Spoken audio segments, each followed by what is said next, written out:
Oh, our boys have clipped.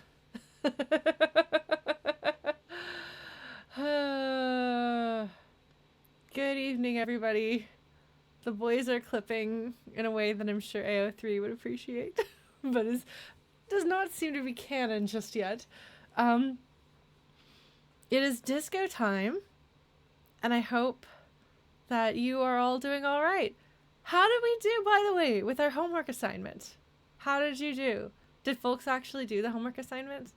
I saw a couple of folks say that they might do that in the comments on YouTube. So I figured I would check and see. Well, we'll give folks a few minutes to show up. For a refresher, in case anyone wasn't here last week or doesn't remember it, the homework assignment was to try to do 2 social things between last week and this week. I had a video call with a friend last night, and I have scheduled get-togethers with friends next Wednesday and next Friday, and a few other things that are like less big than that. But I'm considering that close enough, because I had a few things that I tried to schedule earlier this week that were not coming together, so I did my best. So I hope that some folks have plans and feel good about those plans, or have even better had an opportunity to put those plans into action. Did I ask that question too soon? Are folks still coming in? Well, let me know. Let me know if you want to report back, but no pressure. I will say I've been thinking a little bit on the subject of loneliness and isolation, which we talked so much about last time. Excellent, Samovar. I've been thinking about submitting my Overcoming Shyness panel to MagFest, which is a workshop in which I teach people to talk to people, kind of. And I've done it before several years in the past. And I was thinking I might submit it again for this upcoming year. And part of that was going to be updating it for the needs of the modern world. And when I say post COVID, I don't mean COVID is over. I mean there was the time before COVID, and then there's the time after COVID happened. It may be ongoing, but it was still, there was a finite point in which it showed up and changed everything. And I do think that has changed socializing. I think that has changed people's isolation. I think that the collective trauma of that experience has affected our abilities to keep up with conversations and keep up with friends and go out and do things. And so I'm hoping to figure out a way to do the whole having friends thing myself. And then maybe I'll be able to share some of the things that I've noticed and learned and stuff with other people. So that's kind of my goal. That's the thing I've been thinking about. If you want to see the original Overcoming Shyness panel, it is on my YouTube channel. So you can watch the entire thing. If you want to see an old version of Lauren from like 6 years ago or something like that. Gosh. Yeah, something like that. It's got some tips on talking to people, befriending people, and so on. So check that out if that sounds interesting. And if you're going to potentially be going to MagFest this year, I'm a little bit hesitant just because I've heard that they don't have a mask mandate this year, which they've had for the past 2 years. But all the people that I know that plan to go still plan to mask, so ideally a lot of people will be masking anyway, which will make a difference. Yes, Classic Me and Brenneman is also, he's my lovely assistant in that video. Yeah. So if I go and you go, then we can hopefully run into each other. And yeah, I think that's all I want to say on that subject. But I hope that those of us who've been feeling isolated can find ways to interact with people more and begin to feel more comfortable. I've been talking to some potential friends on the Bumble BFF app, and that's been nice. And then I had another person reach out to me today who I'd been getting to know before, and then there'd been a period where we weren't keeping in touch, and she was like, "You want to be friends still?" And I was like, "Yes." So it's like there's things coming together that are cause for hope. It's hard to feel that way sometimes. So, yeah. Anyway, hello, welcome, welcome, welcome, welcome. It is Disco Elysium. I have spent the past few minutes talking about friends and that sort of thing, but now we can talk about video games. I had been thinking, yeah, there's no audio from the game. It's not making any audio, so you're not going to hear anything. So what was I going to say? Oh, yeah. So I noticed as I was thinking kind of, I was time stamping it with the Neha conversation, that I kind of feel like since I got those special dice and then I had this like impossible roll that I succeeded at, I do kind of wonder, and don't confirm or deny, but I do kind of wonder whether there is a flag set for whatever dice roll you do after getting those dice, which may very well be this particular one because of the way things are set up, that you have either a higher likelihood of success or a guaranteed success, which would be kind of funny. And it doesn't necessarily mean that the dice themselves are magical, but if that were the case, then it would mean that the people who created the game on some level were doing something a little special there. Even if it's just to make you feel a little bit superstitious, I guess might be the right word. But yeah, so we looked through here. Oh, right, I was going to level something up, wasn't I? I was thinking about leveling something up at the beginning, wasn't I? At the beginning of this stream, wasn't I? Talking to Neha was interesting, especially just the whole like safe scumming, and then randomly getting that really rare success. But like I said, it's possible that getting the dice made that happen, and I have no reason to think that it's not something that they programmed in as opposed to my actual luck. So yeah, here we go. We are still thinking on White Morning, which is trying to get a hold of Ocelot's memories, which makes him less authoritative. Yeah, and then I have another one of these. And then I was going to decide what to do with my points. All right. So the Precarious World was the one that we got last time.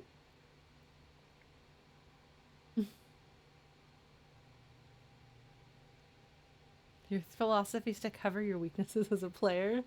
Authorities and Half-Light. Well, the thing is, like, it's not that I can't assert myself to be authoritative, if that's kind of what having points in authority sometimes come across as, but I fundamentally don't believe in giving people respect just because they're in a position of authority over you. So if having points in authority reflects that you believe in authority as opposed to that you can get other people to believe in you as authority, then I would say, yeah, I have no points in authority. But to me, those are kind of different things, and maybe that says something about the way that I view the world versus something perhaps that you could say about the way that the people who made this game perhaps view the world, or at least the way Ocelot views the world, because I'm increasingly thinking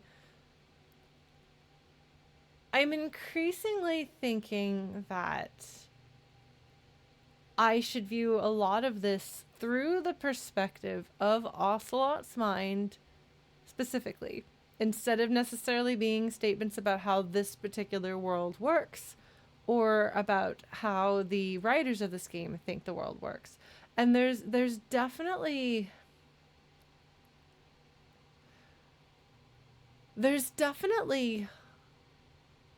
a bias that comes from the writers, which happens just about any time anyone writes anything, because you're the filter through which your writing exists.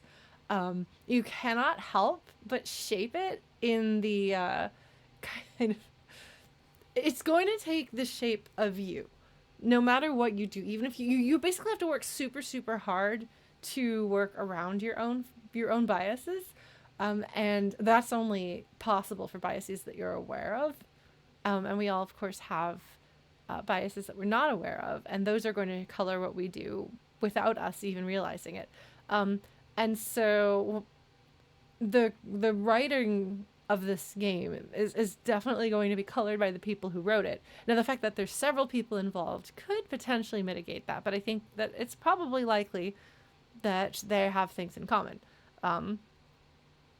And so I think we can assume that there are things in this game that come from the writer's experiences and the writer's opinions, beliefs, and so on and so forth.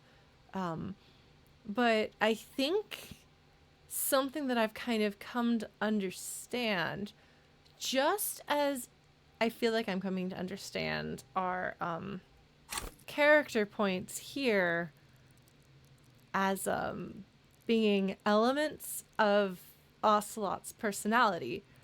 And so the information that's being provided to him by these, or the reactions and so on, these are all facets of him, facets of his personality. He has, I mean, I don't know if this necessarily counts as a form of dissociation or not.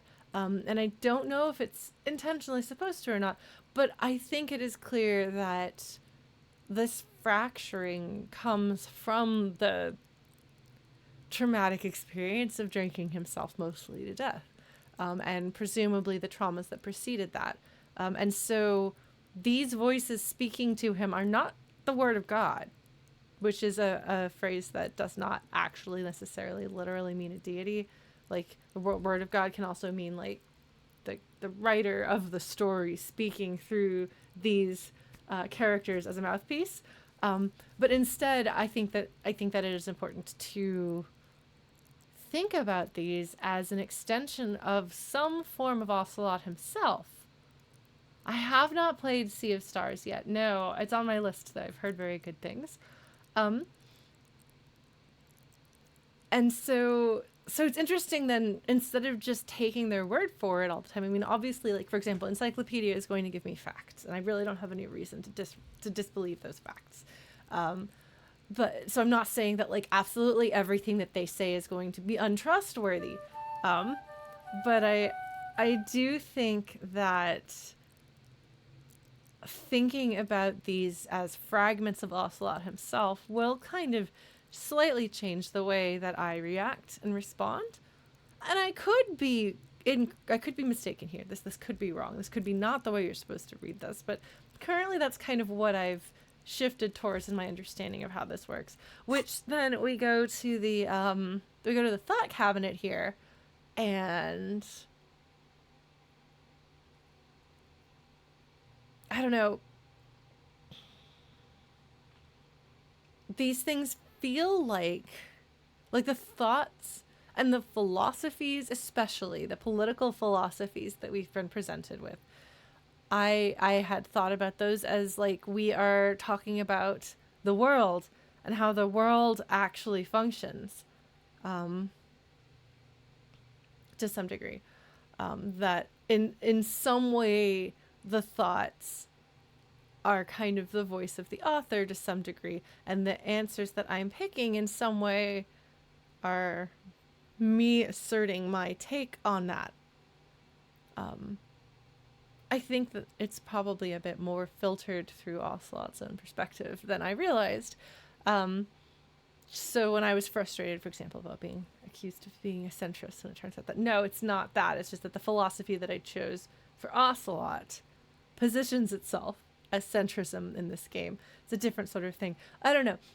I don't know exactly where I'm going with this. Sorry. I'm just kind of spilling some thoughts that I had, because we're at the point in the game when I just kind of talk about stuff before we go and do stuff, and then I talk about that. Sorry. Well, there's no reason to disbelieve Encyclopedia. Like, the whole point of Encyclopedia is that it gives facts. And so there's no reason for me to disbelieve what Encyclopedia says. I mean, you may say that Encyclopedia is giving you information and it's not the complete information. It's one biased perspective. It's It's lacking essential information. Maybe so, but I don't think that encyclopedia is going to tell me something that is factually inaccurate. Partly because you have to have something that you can believe in this game.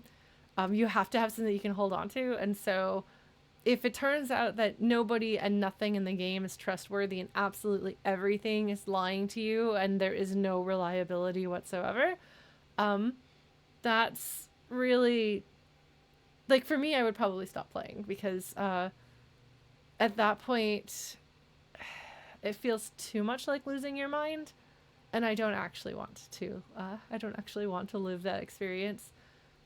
I have had the experience of feeling like the reality of something is taken, like the floor of reality is taken out from under my feet, usually by people who have the ability to do that, which is one of my great elemental weaknesses. I'm very susceptible to it, and therefore I will run like hell to get away from it. And even just thinking about a game doing that to me kind of puts me, like, I can feel my hackles rising. So hopefully that won't be the case. Hopefully that won't be the case. See, if Kim turns out to be untrustworthy, that would be slightly less disorienting, although disappointing. But if, I don't know. So I'll see kind of how that shapes things a little bit and how I act moving forward, if it does at all.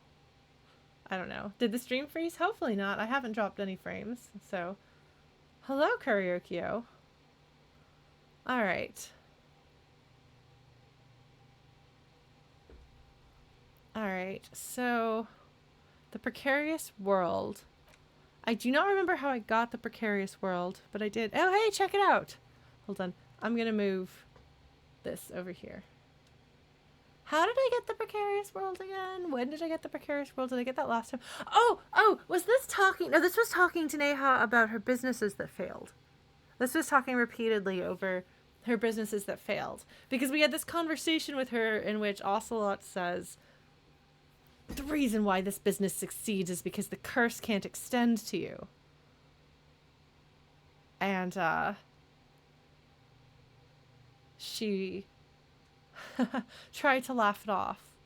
But then it turns out that it isn't just this one business that it relates to, but rather some long-lasting pain inside of her. The series of failures that kind of beat away at her. And so, without meaning to, I think Ocelot hurt, or at least he scraped away the surface and exposed that pain to the air. In her, like, to her credit, she doesn't lash out at him for that. But I think that we definitely got her in a very sensitive spot.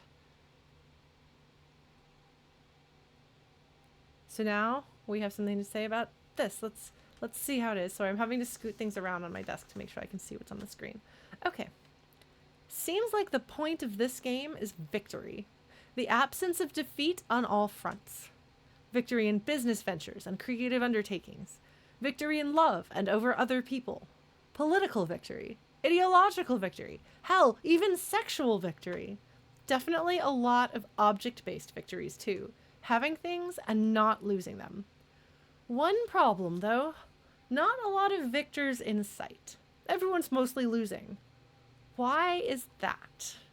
And how do you not lose? Oh boy. Oh boy. Okay, I'm So, we're going to tease apart a few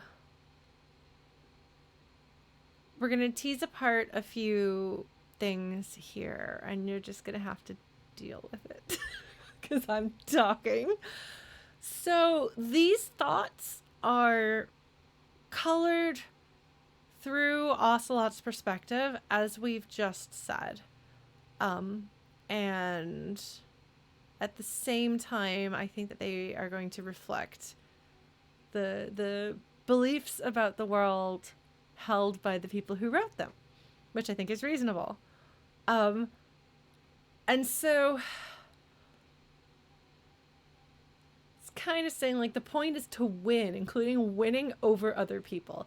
Like, there's something really uncomfortable about, and not accidental, might I add, about business ventures and creative undertakings being positioned in the same sentence, for example, because we are kind of, forced isn't quite the right word, but led to believe kind of that the only way to do it is to try to monetize your creative efforts. So the thought, as a millennial at least, of having a hobby that you don't try to monetize for fame or fortune is like, can you do that? Are you allowed to just make art and not try to do something with it? Are you allowed to have a hobby other than, like, watching television? Although there's people who've monetized that as well. Like, are you allowed to just do something for fun? Are you allowed to just make something for fun? Are you allowed to be Emily Dickinson, pouring your heart out in poetry that you stick in a shoebox under your bed, and that's fine? Growing up, I always thought that Emily Dickinson had failed somehow as a poet, that she must have been so depressed that her poems never got published, and so she just stuck them in that shoebox under her bed and never came up. But no, that's not actually the story. Emily Dickinson wrote those poems for herself and shared them with, I guess, her girlfriend, and had no interest in, as I understand it, like, her interest and her motivation wasn't to try to become a world famous poet and get recognized and appreciated by her peers or have an audience of adoring fans or anything like that. Like, no, that was for her. She did that for her. And that's incomprehensible for me. I mean, obviously I have a problem with liking attention. I think that's clear. You don't become a streamer if you don't like attention too much. Just a statement of fact. I would be skeptical if somebody said otherwise. People will feign humility and they'll feign, oh, I don't like the attention. I'm like, no, you're doing this for a reason. There's probably at least a little of that, even if it's not your biggest thing. I don't think that people become artists for attention. It doesn't, being an artist does not intrinsically require you to have an audience. You can be an artist for yourself, and that's it.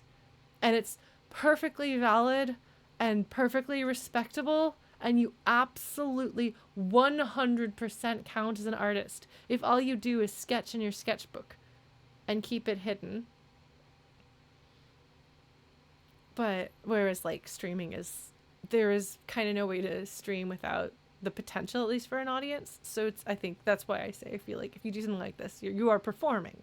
Performing invites an audience. So, can you be a teacher if you don't have an audience? What are you teaching? Who are you teaching if not an audience, a potential audience? You know, like, if you're creating educational materials that you then keep in a box under your bed, all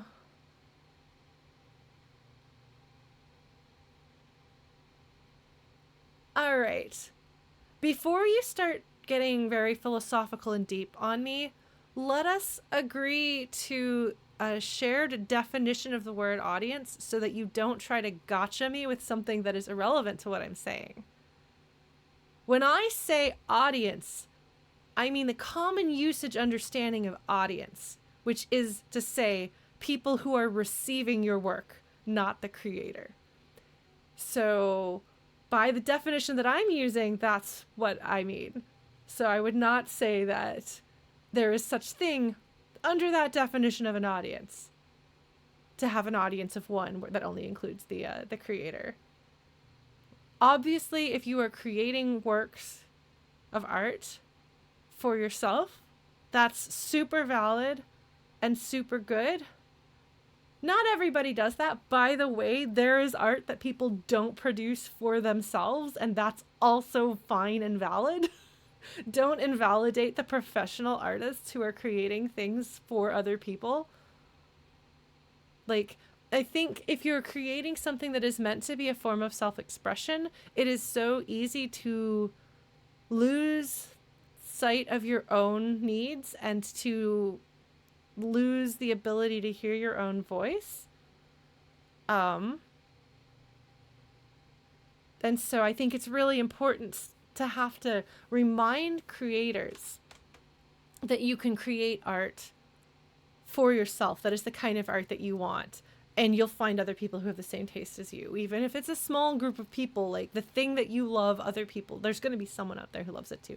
And so that's kind of where the like you've got to please yourself first thing is mostly, I think, giving people permission to create the things that they want to create rather than entirely focusing on an external audience. But that's kind of a tangent off of what I was trying to say, which is that we are led to believe, and I don't mean desperately trying to be able to afford to live and therefore monetizing everything that you possibly can so that you can pay the bills. That's a separate issue. It's still an issue and it's a totally valid issue. But I'm talking about the pressure to try to monetize everything, which is why I said fame and fortune. Not just monetizing it for money, literally, but to capitalize on your work for fame. I don't really make any money streaming, and I'm never really going to make any money streaming. Like, at this point, streaming mostly just pays for, like, games and internet, and it does not pay my bills. I put way too many hours in for this to reward me financially with what I make from it, and that's fine. Like, I don't think I have what it takes to be a professional streamer, you know. As has been discussed many a time, I'm a little niche. But that said, like, I don't just write my thoughts about games in a notebook or tell them to a friend. I am putting them here, and so in a way I'm capitalizing on my game hobby for attention. And the same thing goes with writing and art and the things that I create. I don't really make any money off of this stuff. Like, I really don't. And I think probably a lot of us don't. But, you know, people use the term clout. I don't get clout. I don't have clout the way people talk about it on, like, Twitter and stuff. But you do feel like I have to try to put my art on social media. I have to try to share my writing with people somewhere. I have to try to make a YouTube channel if I do music. Like, you're not necessarily paying your bills, although I do think that a lot of people dream of being able to pay their bills that way. But I think that there is this, there are people who don't care about validation from others. I think that probably there are fewer people who don't care about validation from others than say that they don't care about it. But I'm also not going to tell anybody. I'm not going to tell people that they're wrong about themselves. Because if you ever want me to punch you in the face, and I'm not a violent person, try to take away my my understanding of myself. I can't deal with it. That's one of the cruelest things you can possibly do to somebody. So don't do that. Try to take people at face value when they try to understand themselves as people. I think it's good to aspire towards not needing as much external validation. But that's a tangent. I'm sorry. I feel like I'm trying to say a thing and I'm getting like pulled in other directions because of things that people say. No, there is this idea that if you have a hobby, you have to try to take advantage of it, to get fame or fortune, for money, for attention, for clout, for connections, for whatever, instead of just doing it for yourself, instead of just doing it for fun. And I don't think that's always been the case in human history, because for one thing, it just simply hasn't been possible for a lot of people to I don't know. I keep saying monetizing, but I don't mean it like literally make money off of. I just don't have a more general term for it right now. If there is one, great, we'll do that. But like, people have been creating art forever, and they haven't always had the opportunity to try to gain fame on a global stage with it, but they still created the art. But these days, I think millennials and younger, perhaps, I'm not 100% sure. People who are much younger than me maybe have a different experience. But there's this kind of idea of like, okay, I've started making this thing. Cool. How do I monetize this? I've started doing this thing. Cool. How do I monetize this?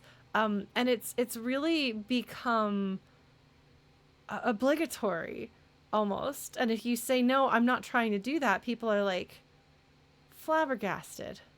Well, okay, medieval art relied on having a patron if you did expensive art, but people have been making little doodles and things forever, and I'm including that as art. Or yeah, like embroidery, stitching, things like that. Like people make art. They've always made art. They will always make art, but there is this pressure. And if you push back and say, I'm just making it for fun, I'm just doing it for fun. Like to pull an example, I'll call out my friend Chrono in the audience here. Chrono does paintings. He sent me one. I have one of Chrono's paintings. It's in my room. With no aspirations of becoming the world's greatest painter or taking commissions or getting fame on social media from it. As he says I'm a bad artist, and that's fine because I have fun making it. And that is really like kind of subversive in modern society, you know? Well, but see, serious, I feel like this predates the presence of the gig economy the way it is now. Because I feel like this is something that, like, we still felt some pressure for when I was in my early 20s. And when I was in my early 20s, like, a lot of the gig economy stuff as it is now didn't exist yet. So, see, Communist Bastard, I would say that is, once again, irrelevant to what I'm saying. Because giving a thing as a present to a friend is not the same as what I'm talking about. Am I being unclear? I'm sorry. Like, I feel like people are bringing up arguments against something that isn't what I'm saying, and I'm not sure if that means that I'm not clearly saying what I'm trying to say, which can absolutely happen, and I apologize if I'm not being clear here. But what I'm trying to say, the big thing that I was trying to say, to bring it back to Disco Elysium more, is the precarious world here has business ventures and creative undertakings in the same sentence, and I, as the lit major that I am, I'm going to overanalyze that and say that's not an accident. Really, for a lot of people, the idea of creativity and business being lumped together is kind of abhorrent. Like, ew, why would you do that? As a marketing person, I worked with a bunch of my music friends who were trying to put together albums, and I would like cover albums, video game music cover albums, because that's my world.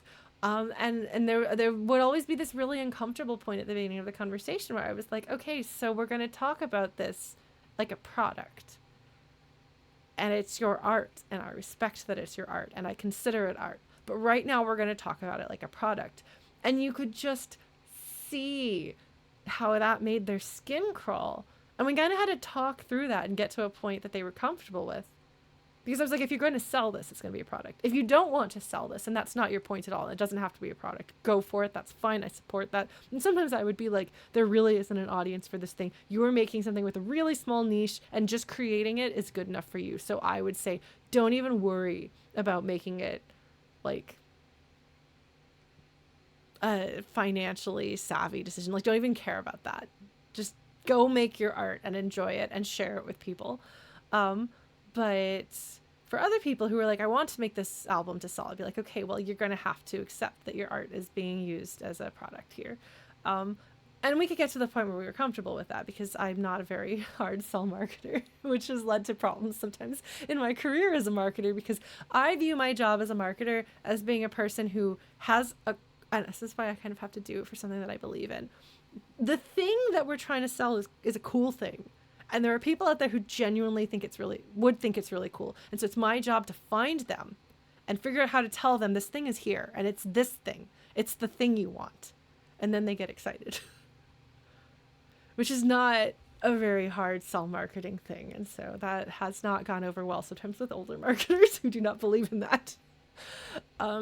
Yeah. Anyway, it's interesting because the way the Precarious World here is written, because gosh, I'm going off on tangents here. Well, these are people who made a thing for fun and then we're told you're supposed to try to sell these things, right? And then we'd sit down and talk about, do you actually want to do that? And if they were just really uncomfortable with it, I would be like, it's also possible to just not. And they were like, really? And I'm like, yeah, you can just not sell this. And they were like, I think I'm going to do that. I'd be like, more power to you. Go do that. I'm proud of you for making that decision. I thought that was, I don't, because again, it's kind of subversive to be like, I'm not going to try to make it big with this. I'm just going to do it for fun. So there's that. And then victory in love and over other people, by positioning those in the same sentence. Because if you say victory in love, you can be like, well, okay, victory in love, meaning you want to be in love with somebody. And then, yay, I made it work. And it doesn't necessarily inherently have that power dynamic. It doesn't, like, the phrase victory in love does not necessarily on its own make your skin crawl. But if you pair it in the exact same sentence with over other people, then that pulls down the victory in love to make it sound like relationships of any sort, including romantic or sexual relationships, romantic relationships, this is in love, that those are also a battle, a power struggle, something to win. And then we run the risk of getting into the whole pickup artists and their approach to preying on women to get what they want, where any sort of romantic or sexual interaction is a battle and you need to go against your prey and take them down because that's the way they view things. It feels weird to use victory, but you could feel like, oh, they mean success. But by putting it in the same sentence as over other people reinforces how fucked up it is to see that even romantic relationships as a competition, and so that I think is supposed to make you feel like you're like skin crawly. So all of these things then feel really kind of uncomfortable in a way, like where you're like, something's not quite right. Something's not right here. So the point of this game is all victory. Of this game, do they mean Disco Elysium? Do they mean the game of life? Probably the game of life, as viewed from Ocelot's perspective here. So I do feel kind of bad because some of the people who fall into pickup artist stuff are just desperately lonely, sad people who get preyed upon by really nasty, awful people who kind of turn them into awfuler people too. That's why I'm really glad that people like, for example, Dr. Nerdlove exist to offer an alternative to people before they go down that path. Because it's not that people are born evil. It's not that people are born pickup artists. A lot of them get shaped into that because they are desperately looking for something to make the pain go away. And a shitty misogynistic snake oil salesman says, I have the answer. Come with me. I'll take care of you. And molds them into something that needs to be deprogrammed before they can re-enter society with humans. So I think it's really important to have alternatives for people. And if you are not familiar with Dr. Nerdlove, I think I've probably talked about him before. But he's just an advice columnist. But he's an advice columnist who specifically exists because he started down the path of pickup artists as he was a desperate, lonely young man, and then was like, wait, this is fucked up, and something pulled him out of that. And he was like, I know why I was going down there, and I want to stop other people before they go there. And I think that's I think that's a really good solution. And it seems like it's helped people, and I'm glad. Never underestimate the difference you can make if you identify something that seems harmful and try to heal on a small level yourself.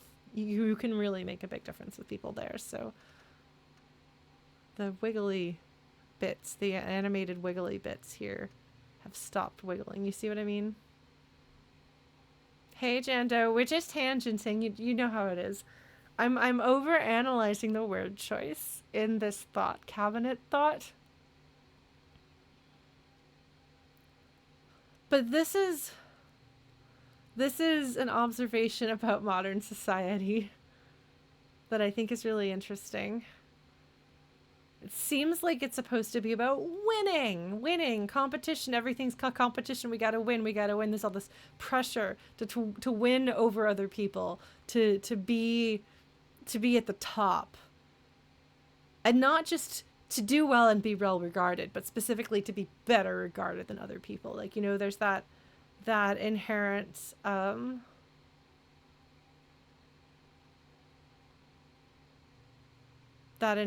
oh god, I completely lost my train of thought. I'm sorry, folks. Hey, I got a blood draw today, so we'll be able to see whether some of the continued brain fog memory issues that I've had are related to the iron and thyroid stuff or not. Tangentertainment. Oh, I like that one. Somebody hold on to that for me because I won't remember it.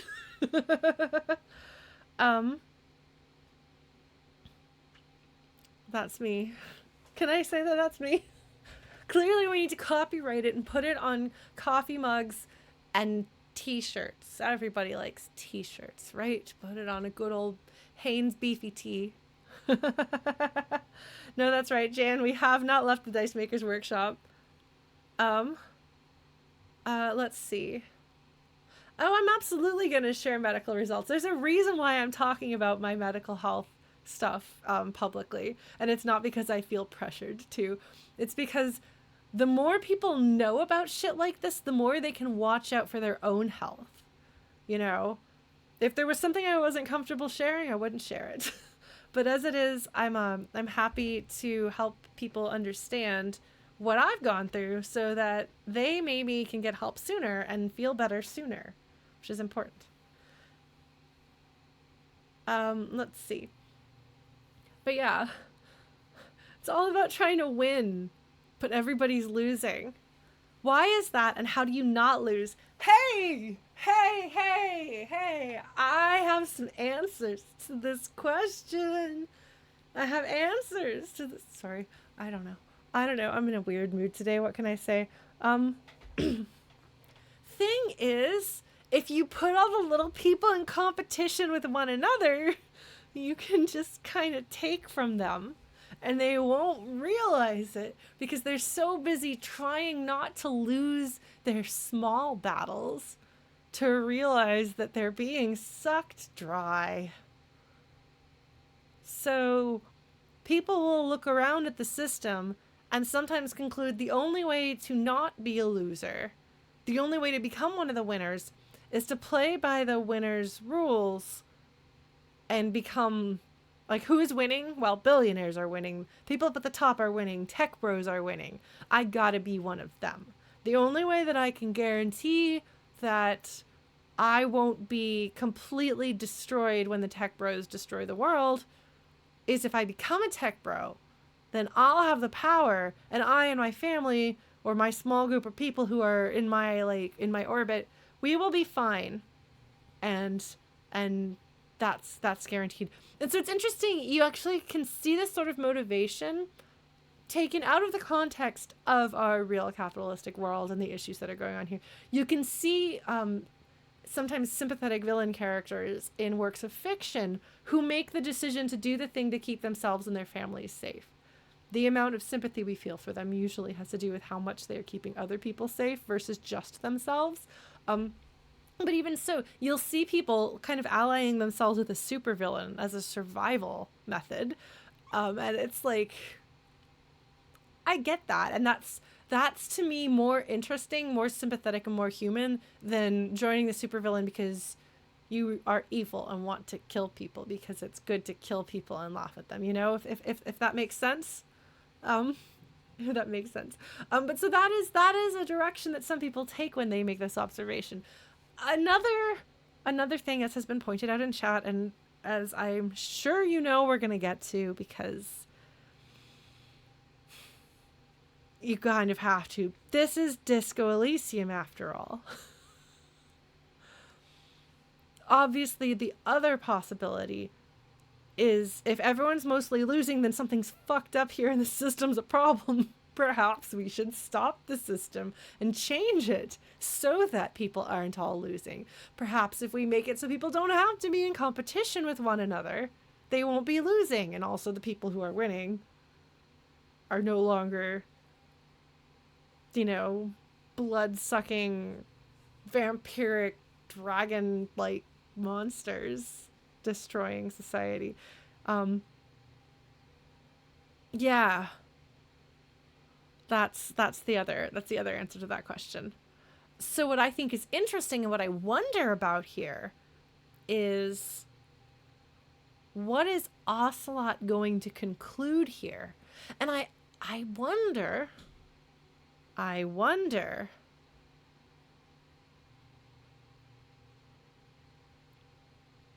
wonder if that's affected by the other thoughts that you have active, for example, and some of the other things that you've done in the past. Because I know that having thoughts active changes the dialogue options that you get. So it's not just which character traits have you put points into. It's also the thoughts that you have active.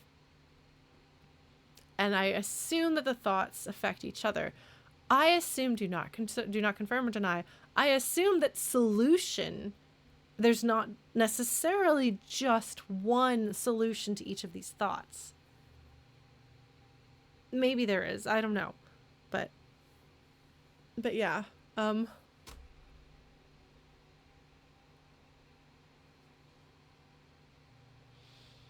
Do I want to internalize this? Like, I'm really curious about this, and I really want to know what Ocelot is going to think on it. But I want to be careful about what I put in my thought cabinet, because I only have room for 12 thoughts. Am I mathing right? I am. That's not a lot of thoughts.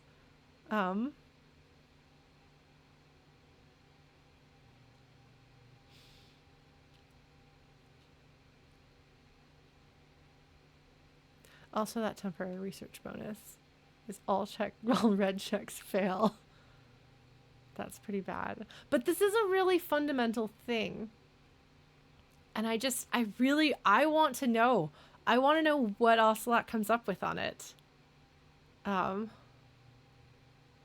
wonder if you could activate it at night after stuff has happened and then just sit on a bench and read a book for 4 hours so that you don't have any red checks in that time period.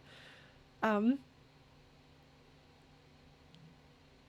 God, I don't know how many thoughts a person can hold in their head, because, as is readily apparent, I think I'm below average on that front right now. But you have to pay a point to deactivate things, so you have to have enough points to do that. All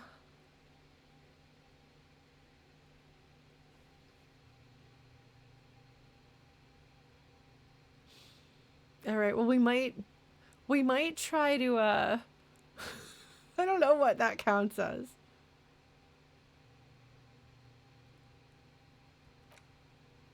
Kind of cheese it a little bit. All right. Man, I could have even lower authority if I also put rigorous self-critique on. Interestingly, the 15th Indo tribe, this is the one that seems the least relevant to things. But I really want it because it's world building. Okay, I think I'm not going to take that one. Okay, that was a really big tangent, folks. That was a really big tangent. Is there anything else I wanted to talk to her about? Again. Are you looking for a die? I have talked to her about all of these.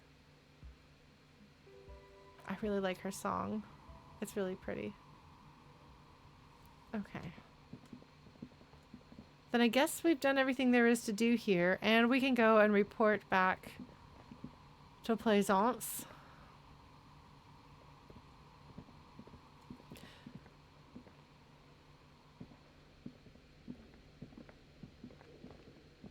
Well, I'm really curious about that one, so I'm gonna potentially do something with it. Let's see. Okay, so those are her boots. Is that how I got in? Wait, no. This is how I got in. Did somebody whistle? Is that Neha whistling? Probably. Okay.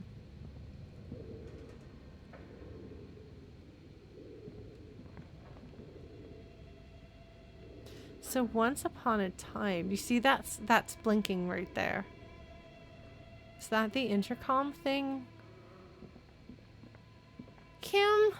Did you see Kim teleported? That doesn't sound good. The entity.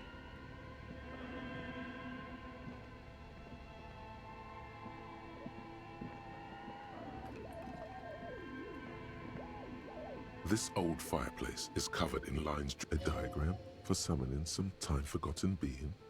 The symbols seem very esoteric. The whole thing resembles Kadran mosaic tiles. I've already done everything there is to do there. Okay, hold on. So this goes out into the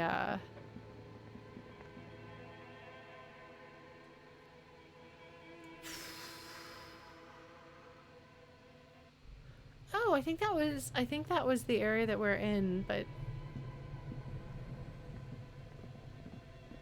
did I do everything down here?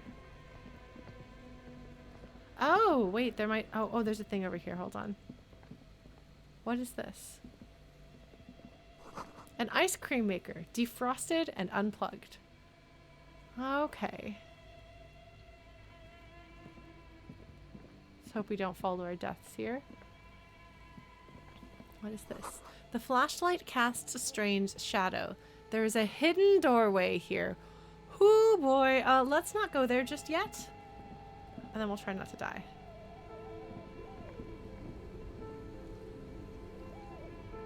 A frozen ice cream maker that's still running. Let's try not to get ourselves killed, okay? This orange machine is buzzing like an old submarine. It has a hand-cranked ice cream churner on top and an electric freezer that appears to be frozen shut. Huh.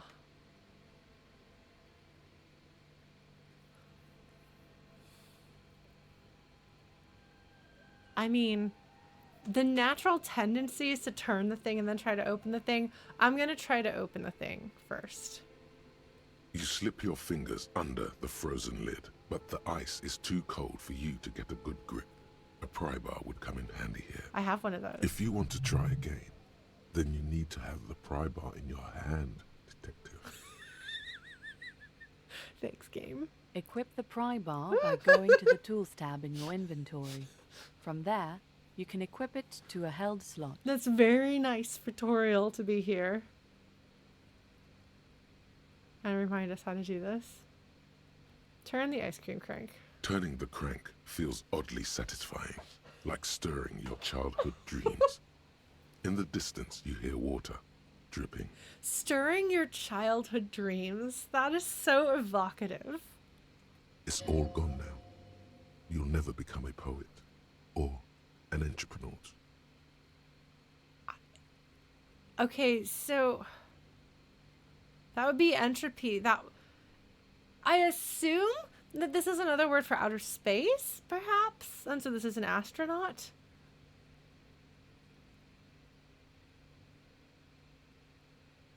Because I can kind of stretch that out. Or stretch out some thoughts to link those words together to make that make sense. Thank you, Inland Empire, though. So, okay, so we have astronauts in this universe on some level, if I'm correct about that, which I might not be. I might not be. I think it's astronaut or cosmonaut, but I'm not sure. It's definitely not here, I think, is serving the same role that it... Okay. I'm sorry for what I'm about to do. No, I'm not actually sorry. Okay, okay, so Nautilus, astronaut, all of these things, I don't know what exactly not as a suffix or a prefix means. But in the context here of being a childhood dream, okay, so it means sailor, so it has to do with like of the sea, like nautical. Yeah, okay.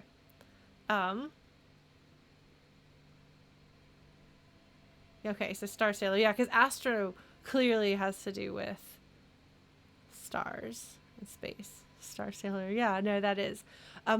But if that is true, if this word, which I think is supposed to make us think of astronaut at least, because childhood dreams, being an astronaut, it sounds like astronaut. It looks kind of like astronaut. It fits the context. But entropy, like being related to like the word for outer space, is interesting. And I don't know what that means about their... It says something about their perception of the universe around them, but I'm not sure what that is. Alright. Alright, let's try this again. Gonna take that off. Put this here.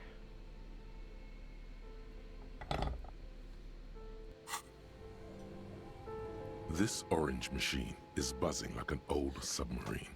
It has a hand-cranked ice cream churner on top and an electric freezer that appears to be frozen shut. My pry bar is not strong enough. We have a 3% chance.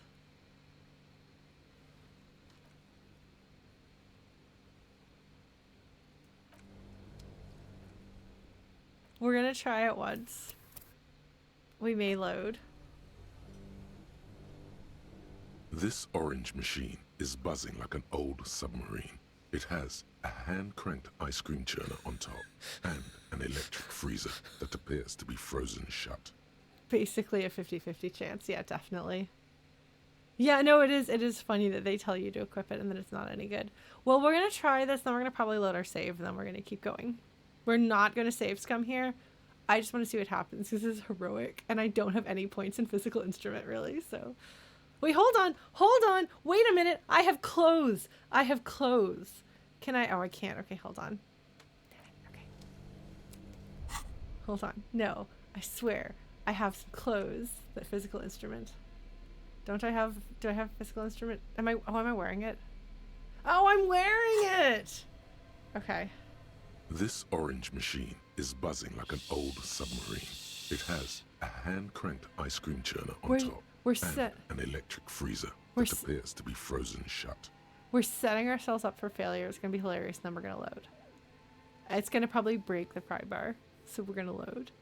Are you okay with that? Do you folks mind? This feels really inconsequential and silly, so I'm setting myself up to fail and then load. This is not usually how I play video games, but again, this seems like this is going to be silly. A worst case scenario, I die. You're right, Chrono. I could put my heart into it and then my heart bursts.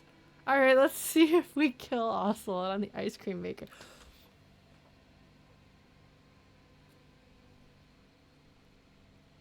I must point out, of all the places that we have been in this world, this, if we could potentially die here, which we might be able to, so we might be about to die. That would make this the highest concentration of possible deaths in a location in this game, by far. And you know what else is in here? Adventure game type stuff. This is clearly the ghost of Roberta Williams from their universe. killing everybody over and over again in ridiculous and hilarious ways. For anyone who doesn't know, Roberta Williams is the creator of the King's Quest series that I talk about so much. Yes! I think we figured it out, folks. The entity is Roberta Williams. I'm going to tell my sister this because she loves King's Quest and she doesn't know or care anything about Disco Elysium and she's going to be very confused. It's going to be great. All right, let's see if we can die by ice cream maker. Because, like, it is true Sierra tradition to try to die as many ways as possible. There are compilation videos on YouTube. The ice squeaks beneath the pry bar. You think you've got the bar jammed in there pretty well, but the lid simply won't budge. What is this? You see the pry bar's metal handle bending right before your very eyes. Yeah, that's what I figured.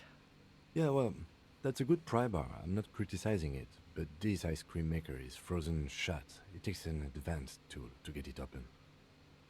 Oh no, I didn't die, which means that I'm going to have information that I don't have in-game if I load. Advanced, where do we get one? I have no idea, officer. This ice cream maker isn't important enough to requisition a special tool. Maybe it is, though. What if there's a dead body in there? Sooner or later, you will stumble upon a tool mighty enough. Then we will know what's in this mysterious ice cream maker. Oh my god. This is a moment in which Ocelot's Inland Empire and Mullen Inland Empire are perfectly in alignment. Amazing. Okay, let me see if that broke my pry bar. Okay, no. You can tell that it might bend, but it isn't bending. Okay, we're gonna put it here for now. I'll be back. Mark my words. Oh, hold on. This looks like a... it's either power or a computer thing. There's a thing over here. What's over here? Money. Nose a fed. Pseudo-fed for your nose. It's funny. Okay. Alright. Well, we're gonna go ahead and save that then, because there's no reason not to. And now I know. Someday we'll find the superior pry bar and I will come back. Let's see if we can electrocute ourselves to death. 2 cables are plugged into the breaker box. The red one leads to the ice bear fridge, and the black one to the ice cream maker nearby. Let's not mess with that right now.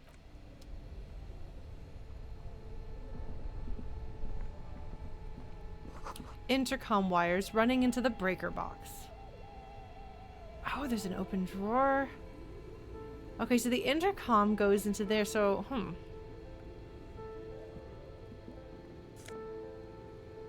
Insane mesh tank top. Drama. Okay, hold on. We gotta take a look at this, folks. Where did you even get that one? No, really, who put it in that drawer? No further comments. Wear it at your own risk. +1 drama. Clinically insane. You know, no, it's not clinically insane. It just indicates that you're goth. Or a raver. Or something along those lines. I don't make the rules. Ocelot. Yes. You could be a goth raver. That's true. That's true.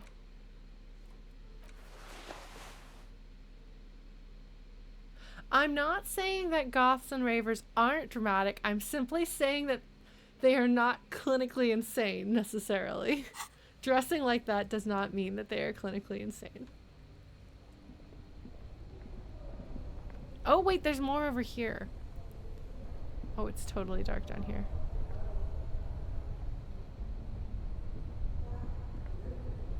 There's monies. Sweet. I'm so rich. A cellar window. People's feet shuffling by on the street. Oh, interesting. You can kind of hear that. Okay, okay. Don't you love how, like, precarious it is to get around here?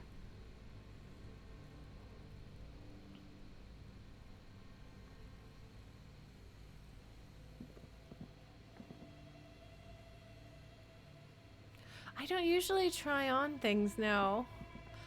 Especially because you never know when your clothing is going to get a mind of its own and refuse to get taken off. So you should proceed with caution. Just saying. Okay, what's this? Hold on. 2 rusty rifles are hidden above the piping. They look inoperable. Someone has stuck some busted guns beneath the ceiling.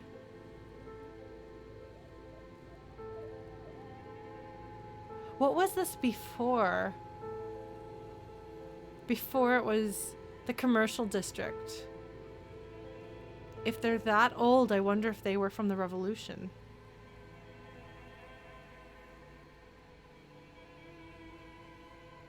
My gun is not here.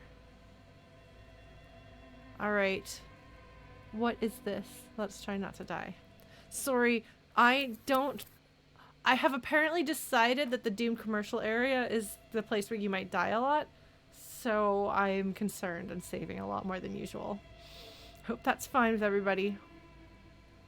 A few bricks have fallen off, revealing a compartment behind the wall.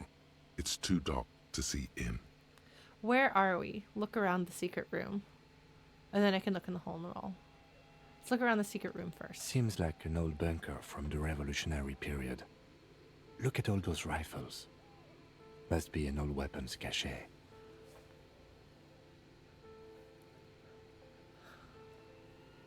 Aren't you proud of me? I'm proud of me. All right.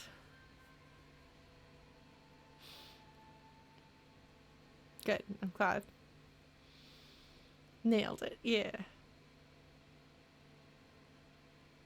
Yes, it's a weapons cache. Cache has a T at the end.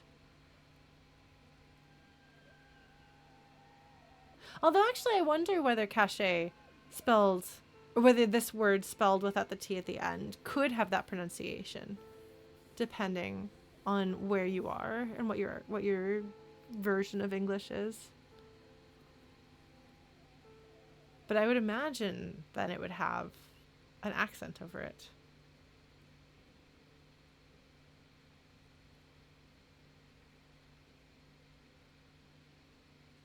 You know? That's the aigu, right? And then grave is the one that goes down. The aigu is the one that indicates that you're going to pronounce that syllable, and I don't remember what grave does. And then there's, what is it? Is the hat circumflex? It's been many years since I studied French, I'm sorry. Okay, I don't remember what the hat does either. Aigu is the only one I remember what it does. But I remember grave because it goes down, so it's serious. I told you I have to have mnemonics. Anyway, this is why I have some French, but I'm not good at it. Right here. Alright, look, there's a hole in the wall. Shine light on the hidden compartment. It's like gravitas. That's right, you sound serious when you say it. There is, yes. And there also appears to be something inside the hole. Interesting. Do you want to take a look? Kim is excited. I love how you can tell from the voice acting. Because, like, Kim could just be, like, observing this, but his voice is, like, a little, like, lighter, a little bit more energetic, where he's just like, oh, cool. He's like, this is so neat. We found a hidden weapons bunker from the Revolution, and there's this secret hole. Whoa. Like, Kim is definitely not above getting really excited about things, and I appreciate that about him. Let's see. Oh, man. Welsh is a very confusing language to try to figure out the pronunciation for. I don't understand the rules. I'd have to study them. Granted, I can say the same thing about French I have studied it, but I still have a hard time with pronunciation. But mostly the biggest problem is that it is hard for me to hear the different vowels. All right, let's stick our hand in a hole. Yeah. Yeah, but I know English, so that doesn't relate to my feelings about it. Stick your hand in the hole. Your hand reaches deep into darkness and spiderwebs. Rummaging around, you find rusty rifles hidden away. Rifles, Kim, or I can inspect the rifles. Kim is excited. I'm gonna get excited. Let's hope we don't get ourselves killed. Are these any good?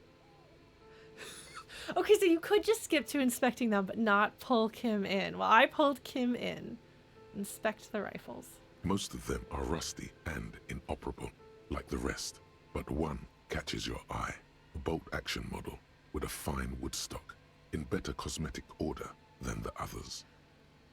Interesting. You have no alternative. There's only one option. I wonder if you have more observational skills, if you have more gun knowledge. Like, there are a lot of things that could have unlocked potentially something else. Either to say, I shouldn't take this gun, or I found this other one that looks messy but is actually good, or something. But I can say, this one looks nice, and take the rifle. I don't know that Ocelot should have a rifle, but I'm trying to keep him sober, so that should help. Take the rifle. That's a rare sight. Seems to no longer be functional, but still a beautiful thing in its own way. An old Belmar grave from the Revolution. The lieutenant notes with approval. Okay, so it's not a functional gun, so maybe it's worth money, I guess, as a collector's item. Oh, look, you can actually see the stash of guns right up here, and the stack of guns right there. You can see them once it's zoomed in a little bit more.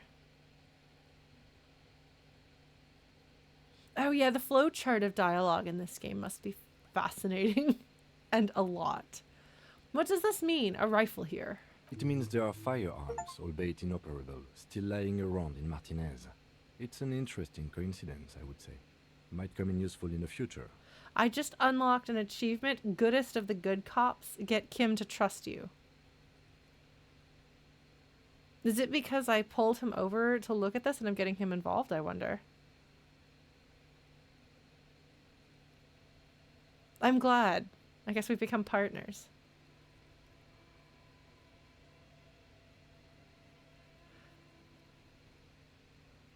There are firearms still lying around. It's an interesting coincidence. Might come in useful in the future. Does he mean having this gun? Because other people may not know that it's not operational, so I may be able to bluff with it, especially if I put on my drama shirt. My rave a lot. No, goths a lot, excuse me.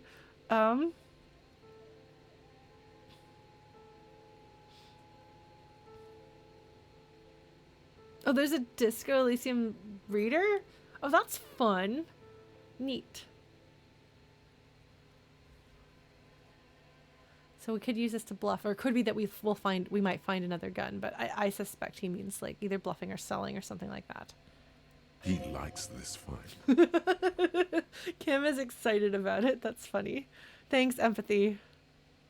I did notice that because I got enough points to I've gotten to the next level of friendship with Kim. So now he's got like the like platonic yellow heart over his head when I talk to him. I've given him enough bundles of dried grass. Or eggs or whatever. Alright, we're gonna leave. Okay, interesting. Well, let's take a look at that. You can switch between languages. Well, I don't know any languages well enough to be able to understand. I would have to play something for children in French, and I would still have a really hard time. It would be funny, though. All right. A broken Belle McGraw from ages past. It's a 4-shot bolt-action military rifle with a wooden frame. So you could sell it or you can hang on to it. All right.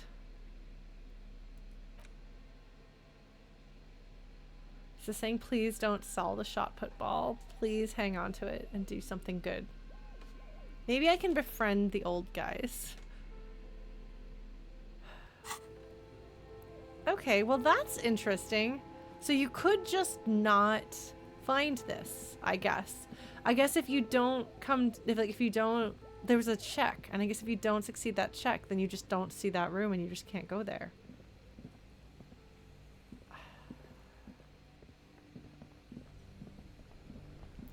Okay, we're gonna save.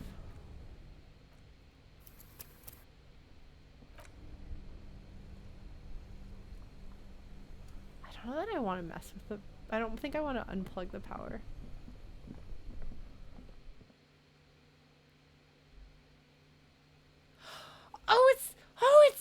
It's right there. Oh, that makes sense. Oh, I was trying so hard to figure out. I was trying to figure out where the like what the layout of this place was. Okay. So I go in here. Did you see the rats? Did you see the rats go? Hopefully mice, hopefully not rats.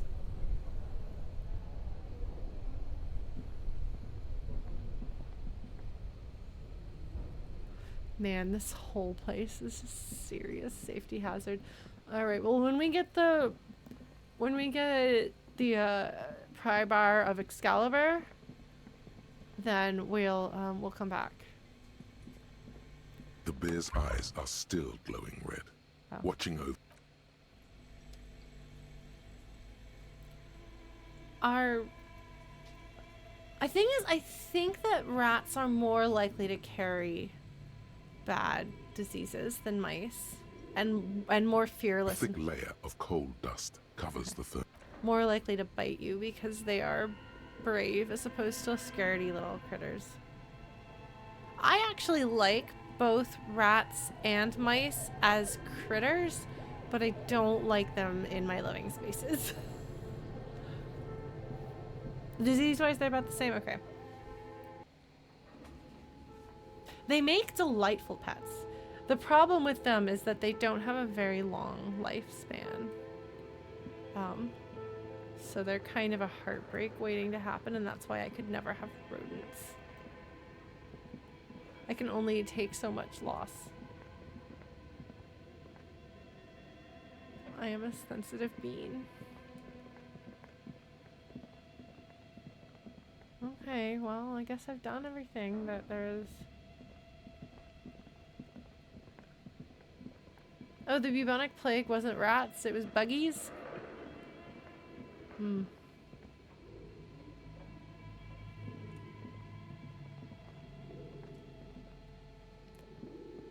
Buggerantulas.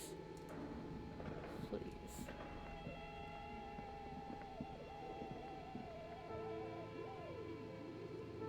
Okay, you know, now that I know the story, I feel grossed out looking at the windows because they were the most upsetting of all of these. Because like here's like a potential death trap. There's a lot of potential death traps in this place.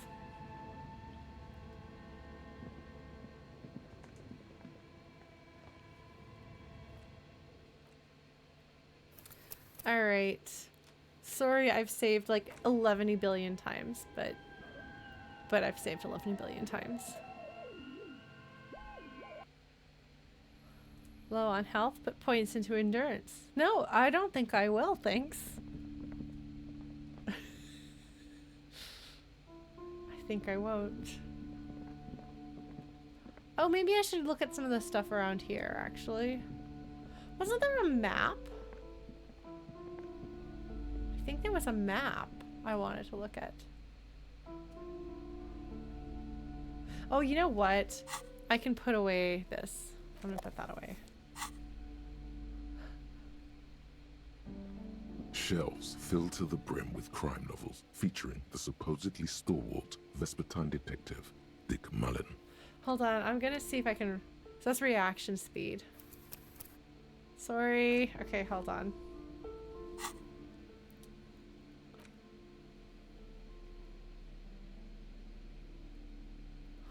Do I want to do that? Might as well. Yeah, let's do it. But only It's funny. Isn't it funny? I'm taking off my Dick Mullen hat to see who's Dick Shelves Mullen. filled to the brim with crime novels featuring the supposedly stalwart Vespertine detective, Dick Mullen. That made a big difference, actually. Hi, Winter Water Snow. We took off our Dick Mullen hat so that we can learn about Dick Mullen. Are you ready to learn? Hopefully, fingers crossed, to learn about Dick Mullen? Your quick eye notices a small caterpillar crawling across the spine of a book. The title reads, Dick Mullen and the Mistaken Identity. Because there always remains the possibility that I'm not a real cop. I'm a cop impersonator. No, there doesn't actually. At this point, he has recognized his own handwriting, writing years worth, or at least a year's worth of cases. So, mistaken identity. Unless it's about his own mistaken identity, in which case we're supposed to relate to it. Do you see this? Do you see this, like, angry face? Look at that. There's a little angry eyebrows, a little glowing red eyes, and I feel like that's probably supposed to be a nose, but I like it better to be like, I'm angry. Yeah. Anyway. Sorry. I'm a very serious person. I'm a very serious streamer. Okay, what do we have here? Mistaken identity. A worn paperback from Dick Mullen's classic Hard-Boiled Phase. The premise seems to be that Dick Mullen is framed for the murder of his best friend and has just a few days to prove his innocence. God, I hope this is not foreshadowing, Kim. Sorry, pal.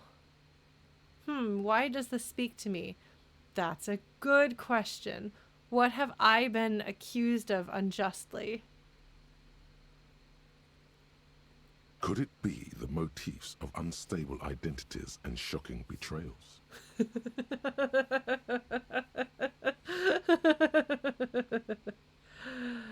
Oh, man. So I can either say, that's probably right. I'm a complicated guy full of contradictions. Or, no, it's got to be something else. Okay, hold on. We're going to overanalyze this for a moment. Yes, Richard Mullen. You can call him Richard Mullen if you want to get past Twitch's censorship. Sorry. I could turn off the, like, auto-censor thingy altogether, I think, because I have a certain level of it on. But yeah, you can Ricky Mullen. I'm sorry.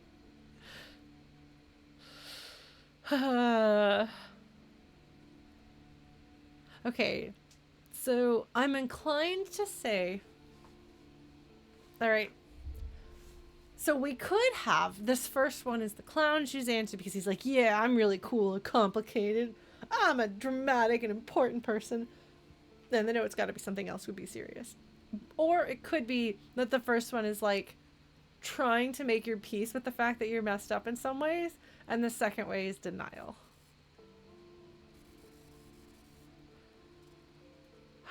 I don't want to deny it because I'm trying to play...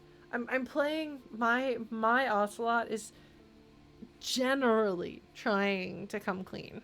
And just generally trying to take the upstanding path. Does not mean that we're always going to succeed. Either me or him. But generally speaking, he's doing his best. God, I'm sorry. I can't help but look at the little ooh face. I don't know what that's supposed to be. Do you see it? Somebody, please tell me somebody else sees that face in there. It looks like a person looking over their shoulder and they've got like a blue jacket on and like a brown scarf and they're going, eh. Some real good Lauren faces right here. Yeah, it's the motif of unstable identities and shocking betrayals. It could be. The thing is, it could be that actually Ocelot has been framed for something or accused of something and he has to prove he didn't do it. And so in this case, they are foreshadowing about something about his past or his future.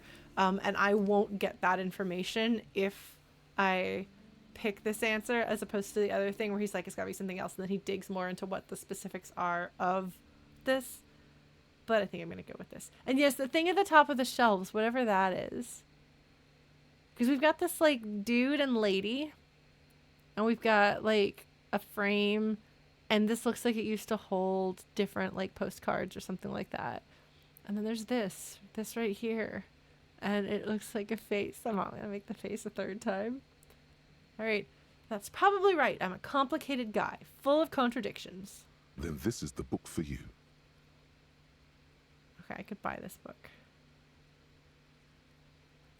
I might. I'll have to think about that.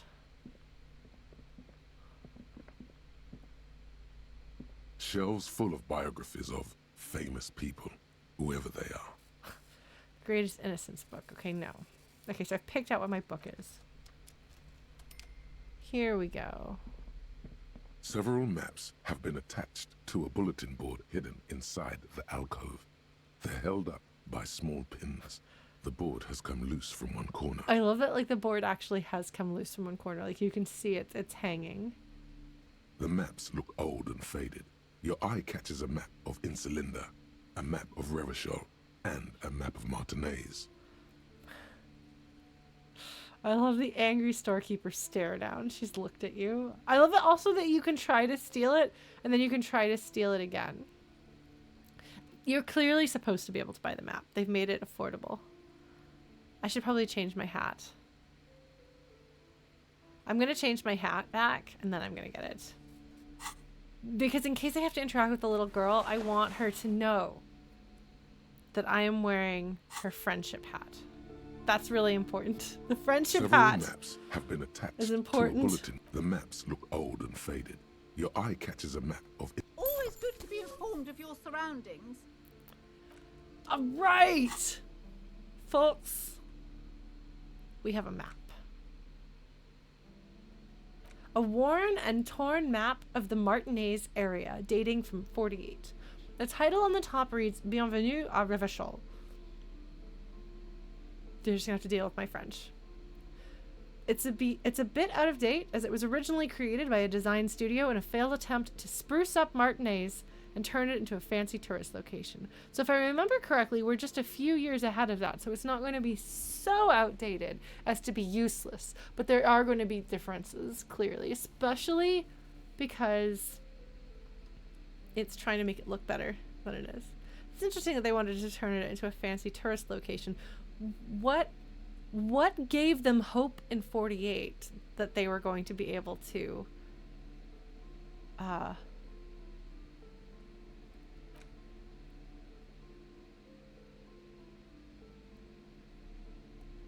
hold on.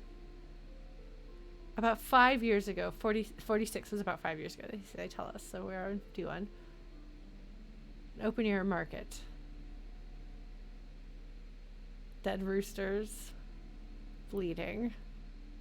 Okay, so 37, an ill-advised residential area overlooking the Jamrock. 13-story buildings. In 38, the project fails catastrophically, leaving a slum.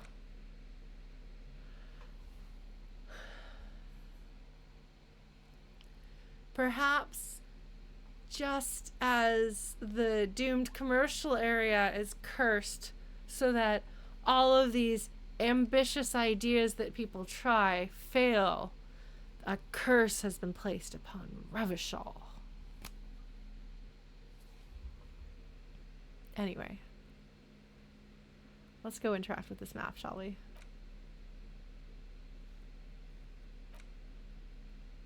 I do great faces tonight. Tonight is the night of faces. All right. Worn, torn, and forlorn. Yeah, Violet. No, that's a good one. Hey, Smash Matt. Yeah, I'm curious about the Thousand Year Door remake. I figured when I started playing the Paper Mario Thousand Year Door, I was like, I bet they're gonna do a remake or a remaster now that I've started this one. And lo and behold. So tell me what other games you would like for me to stream so that they can also get a remake or a remaster that year or a year or two later, like the Suikoden series. But hopefully they'll fix things. They have apparently changed some dialogue, so they could change the bad things. I already streamed Mother 3. That was the third game that I streamed, in fact. after Earthbound and Undertale. All right, let us interact with this map of Martinez. I streamed Twilight Princess, actually. I already did that one. I liked it. I liked it a lot because it's dramatic and serious and dark. So it was my favorite. That and Majora's Mask. Because I'm predictable. Like, my favorite part of Wind Waker was the melodramatic and tragic stuff that happens towards the end. I appreciate I think the Thousand Year Door remake's music sounds better personally, but I'm also not a fan of the original soundtrack, so. Alright, no, for real. We're going to interact with this map of Martinez. The worn map features the patchwork grid of the streets of Martinez, with directions to appropriately touristy locations. Year 48 resides on the upper right corner. Trace a path through the grid. Your finger moves through the various streets, across Rue de Saint-Ghislain and Rue Saint-Cypar, over Saint-Brun and Martinez North. This is the only one of those names that I recognize. I've seen that one a lot, actually. Finally, coming to a halt on the spot where you are currently standing, although the map gives no such indication itself. Good! Ocelot can manage basic map reading. For a more detailed view of the map, go to your journal and select the Map tab. Excellent. I think we're going to have to do that. Are you ready, folks? Are you ready? I did actually start streaming Terranigma, but I didn't get very far in it. I'd played it before. That one might be Lost for the Ages, or it might be on YouTube. I don't remember.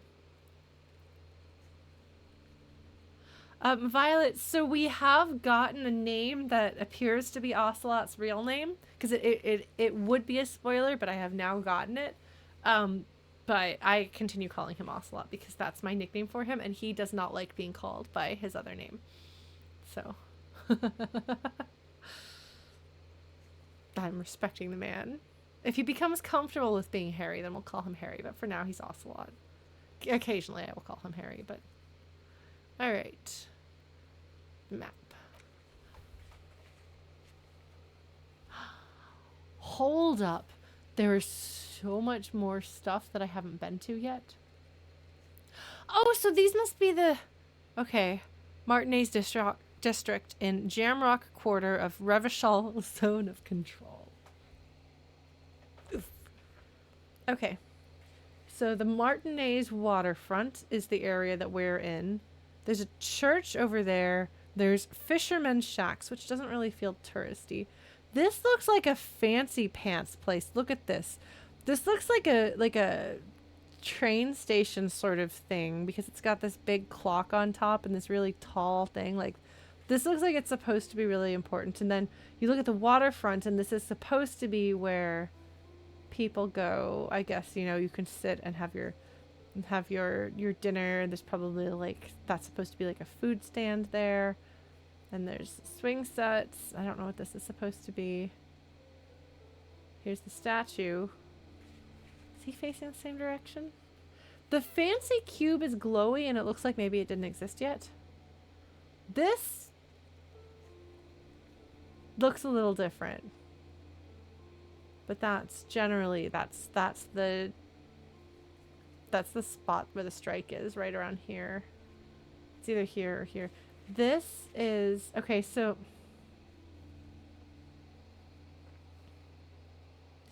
Joyce's boat is around here, and these are the apartments. Or are these the apartments?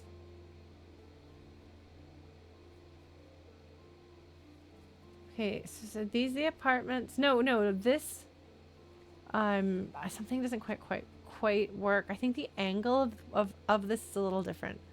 Because, like, is this the Whirling and Rags? I think this is the Whirling, and I think that this is the DCA, and I think that this is the bookstore down here.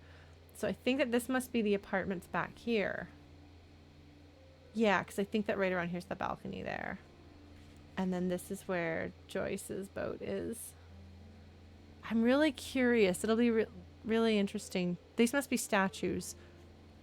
Hi, Phil. I mean, it's not going to look super beachy when I go out there because I'm in the middle of winter. But it is really interesting, isn't it? To see what somebody's imagined version of it. Like, and like, what is this big old egg thing, huh? You see this big old egg thing? That's really big. And it looks like an egg. Why the hell is there a big old egg? I don't know. I presumably will be able to get out that way at some point. I bet there's going to be something significant in that little thing right there. Maybe I'll have to ask a child to go in there and get a thing for me because it looks like it might be small. Then again, with the scale of this, that might actually be really big. Pure renderite. Will we have the fallen Ferris wheel, I wonder? Any evidence of the Ferris wheel? Because it won't be maintained. So Jamrock is like the bigger area, and Martinez is a section of Jamrock. I'm really having a hard time keeping track of that. So I wonder if Revachol is like... If like Revachol is like New York City and Jamrock is like one of the boroughs and Martinez is like one of the neighborhoods inside a borough, or if Revachol is like New York State, Jamrock is New York City, and Martinez is one of the boroughs. This is what I'm trying to figure out. The degree of things, we'll see. Well, that's interesting. Okay, so if I click on mirror, sleeping dock worker. Oh, look at that, he's got a picture. Kim, Inland Empire Legendary. Samarin butter, pile of clothes.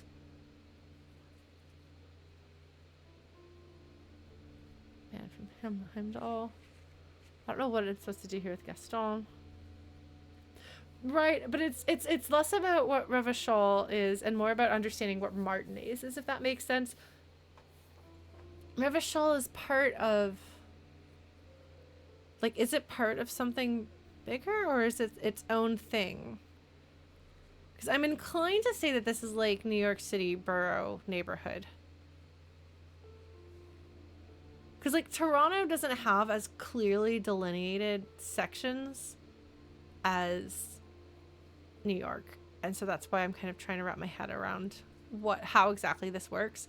Because I was thinking that Martinez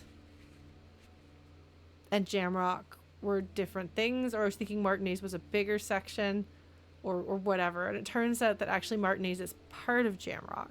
Because I know that we're all part of Revachol, but I thought Martinez was one thing and Jamrock was another, and it's apparently not the case. So I don't know. All right, Measurehead, more Measurehead. Oh god damn it, this is not great. Map wall. I'm not going to do that one.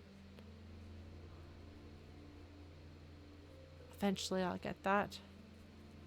Oh, Measurehead. Well, we have a map. That's very exciting. This bookstore is not strictly about crime. I want to buy all of the books, but I can't afford to. But I did buy something. Aren't you proud of me? And we'll go talk to her soon. I just want to look at everything first. Yes, that book cost $4.20. A small mountain of colorful board game boxes. There are numerous types of games for all ages. A lot of Okay, I don't have any money. I can't buy those. The display rack is brimming with worn paperbacks featuring an extremely muscular, sword-wielding barbarian on the cover. Nearly all the titles contain the word Hyundai somewhere. I have to have points in pain threshold to see if a book speaks to me. Amazing. Okay. Well, let us go talk to this lady and report back. I guess I haven't really done anything since then, but we're going to save anyway because we can. You're alive and well. Don't keep me waiting now. What's in there? In that dark sarcophagus? She's looking for the right expression. Trying to figure out how to describe it. The dark sarcophagus. Pause dramatically. Yes, yes. How was it? It was a charnel house of failed business enterprises, leeching life energy from this bookstore. Or, honestly, a dump. Nothing to see there, just heaps of garbage. Someone should let the sunshine in. Or, I am in no position to give out personal opinions. Oh, man. Okay. I feel like if I say that it was just a dump with lots of garbage, she won't respond well to that. I feel like I'm gonna overanalyze and overthink everything. Sorry. That's what I am.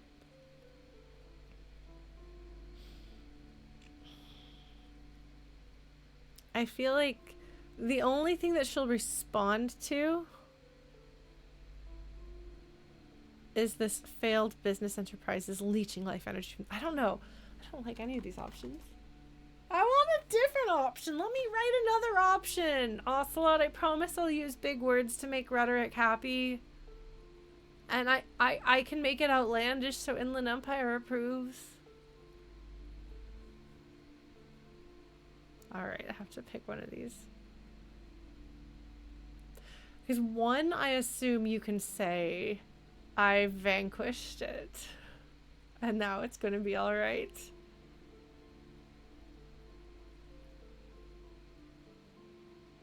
Plus, I've already played that I'm magical, so I have to play along or else she's going to see through it and be upset. Okay, we're going to have to play along and be dramatic. Perhaps I should have put on my drama shirt. There's a charnel house of failed business enterprises leeching life energy from this bookstore. No, I'm pretty sure I can't. Yeah, I can't scroll down further. There's no other options. Those are the only options that I have. And it is, if it's leeching life energy from this bookstore, it's only because she's afraid of it.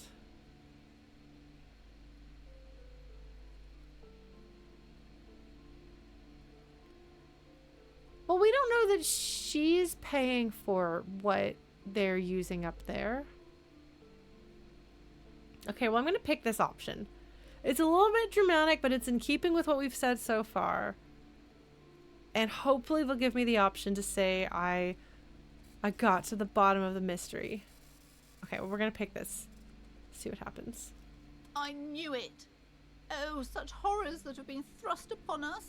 She shakes her head. But what else did you find? Did anything survive? No, of course not. Have you located the entity? So I can say I talked to the entity you told me about. Her name is Neha, and she's a novelty dice maker. Let's see where this goes. A novelty dice maker? Well, spit it out. Why does she need the dice? For some kind of sorcery? Sometimes they use the ankle bones of sheep. My goodness, Plaisance. Okay, so I can say she's not a sorceress or some malicious entity. She's a businesswoman like you. Or I can say, no, ma'am, I have felt her aura. She is not the one to blame for this curse. Or, she may be involved, but I don't have a way to question the malignant entity further. Definitely not.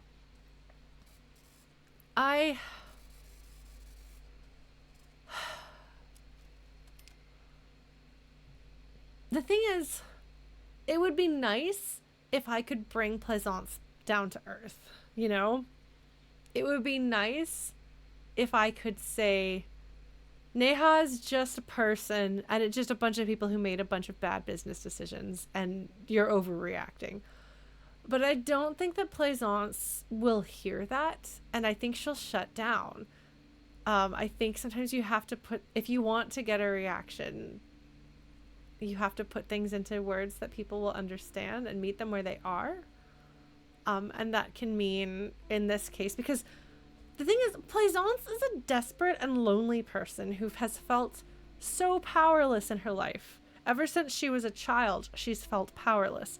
And so the idea that she can have these trinkets, these amulets that give her protection and power, like, that's really important to her. And I think that's why she's drawn to the supernatural. She's been dominated by people who don't respect her as an individual and don't let her have power. And so she, I think, doesn't inherently think of herself as having power.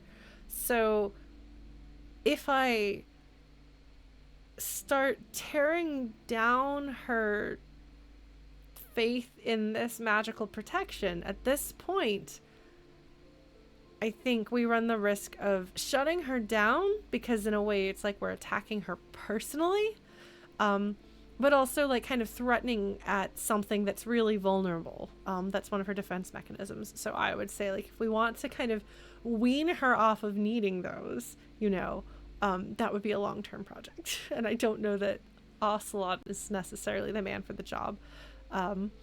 But so for the best result for her, like, it's like if we can convince her that she's okay and that things are fine, and that she's going to be safe, and that Neha is an ally or something like that, I think that that'll be better for her and bring good energy in the form of her optimism, and also like perhaps a human treatment if she and Neha ever meet up.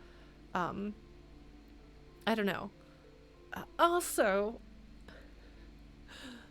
Shivers potentially indicated that there might be a curse of some sort there. Or not. It could be symbolic. Could just be symbolism. Everything is symbolic. It's just, Shivers is just a symbolic means of expressing how deeply you know the city, and not actually literally the city talking to you. It could be. Or it could be literally the city talking to you. However, I think we have to match her where she is, and no, ma'am, I have felt her aura. She is not the one to blame for this curse. Sounds like this will get Plaisance off, like, it'll make that better, so I'm gonna go with this. I don't understand. If it's not her, then where is the source of the doom? How did she explain the curse? She looks perplexed. The narrative she's built herself, it does need tearing down. All right, thanks, logic. Just don't say you don't have any answer yet. The uncertainty is killing her. Yeah. To hell with it. Perchance you ought to just lie, sire. We'll see if we can thread this needle. You've come this far. You know how to end it. There is an entity behind the entity.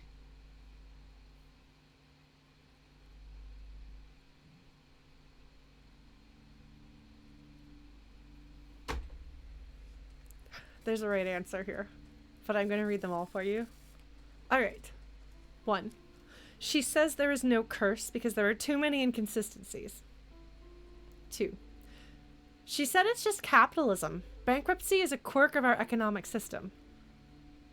3. Lie. The source is in the taxidermist's shop.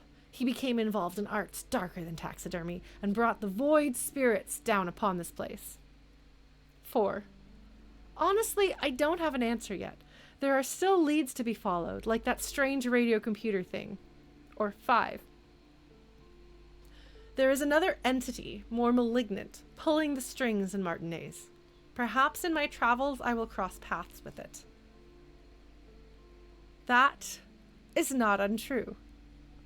Certainly, on a literal level, there are larger forces afoot that contribute to that. Granted, there seem to be a lot of personal decisions that were questionable, but at the same time, like, everyone here is hurting and desperate, and we're kind of at an impasse because of these political forces. There are evil people afoot doing things that are probably not in the best interest of people. I think I want to get to the bottom of what is going on and why, and how much we could potentially help Revachol, or at least Martinez, before we're done. Now, I would be remiss in my duty as a person with a strong and outspoken inland empire if I didn't say there's also the possibility that there's a manifestation of the evils of capitalism that we may have to face down. I haven't ruled out the possibility that there might be something supernatural kind of underlying all of the like tangible, literal, normal, mundane human evils. However, the thing is, you can have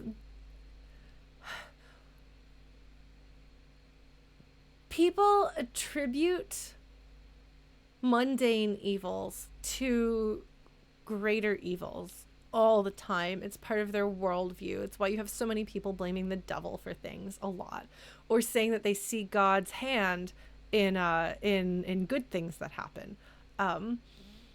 So it's not really that much of a stretch to be talking about a literal situation as though it's a supernatural thing, and kind of meaning that symbolically, if any of that makes sense. So that's my rationale why, for me, choice 5 is the right answer.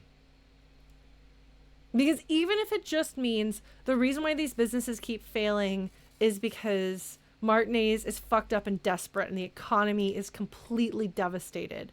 And maybe I will be able to do something about that devastation if I can in some way interact with the political forces that are controlling here. That may be it. But that doesn't contradict 5, you see? So we're going to go with that.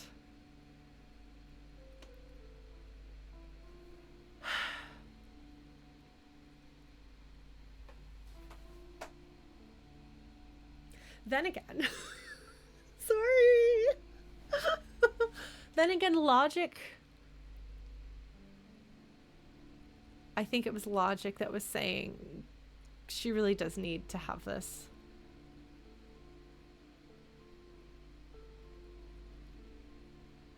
Yeah, logic says you do need to tear down this narrative.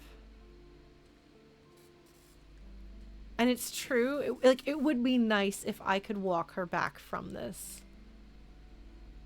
Suggestion says don't say. Suggestion says do not give the I don't know yet. I don't think that drama is right. I think that lying is a bad idea here.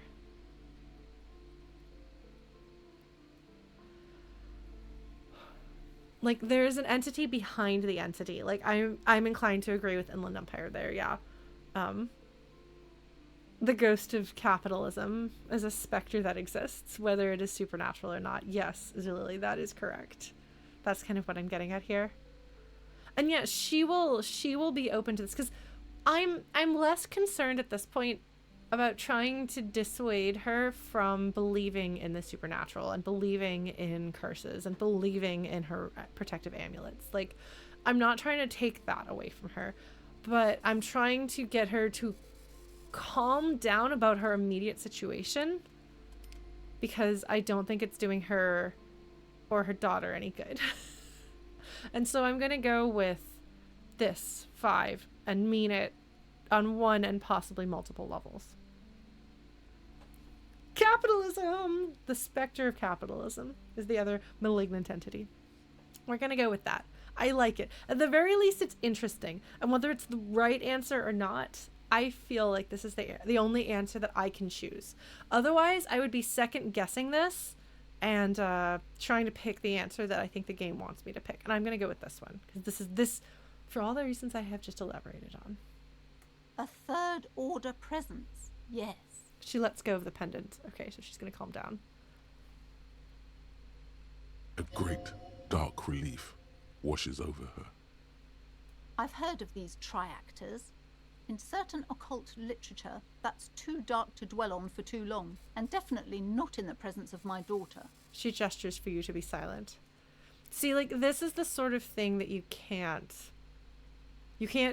I mean, you could, in a video game, say the right thing and a person's like, oh, I'm actually going to give up my lifelong belief system that I have invested countless hours and years of my life into studying and believing in, that allows me to feel like I am in some way in control of my own life, instead of being tossed about by the, unpredictable, uncontrollable, natural fate of the universe and the whims of people more powerful than me.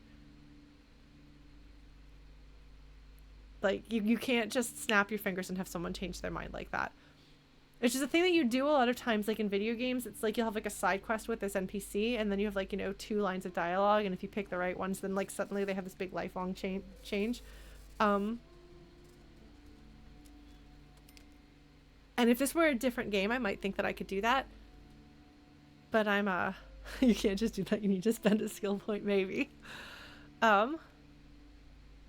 Starfield is the opposite of that. Oh, really?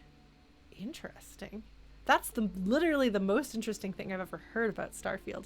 Granted, I haven't listened to much about it because I don't think it's quite my jam, but I've been listening to the music, which I like. It's good music to work to. It's very spacey. All right, she gestures for you to be silent, not in the presence of my daughter.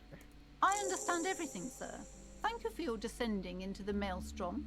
I will keep fort up here, strengthen the wards, do my best. And if you happen upon the third entity in your travels... See, at this point, she feels like she is in control of the situation. She feels like it's no longer this big, mysterious evil that she can't acknowledge or anything like that. She's like, oh, okay. I have somebody up there who's not evil, and there's somebody out there who's fighting for good on my side. And it's possible that that might actually help give her some strength. Like, she's feeling like she is in some control of the situation. Is this the right thing to do? I don't know. But it's a thing that makes sense for me to do. And yes, this is a level up from a major thing instead of looking at a refrigerator. Okay, I've leveled up off of the refrigerator. I think I've leveled up off of the dumpster. There was a third one, wasn't there? A third humiliating or shameful level.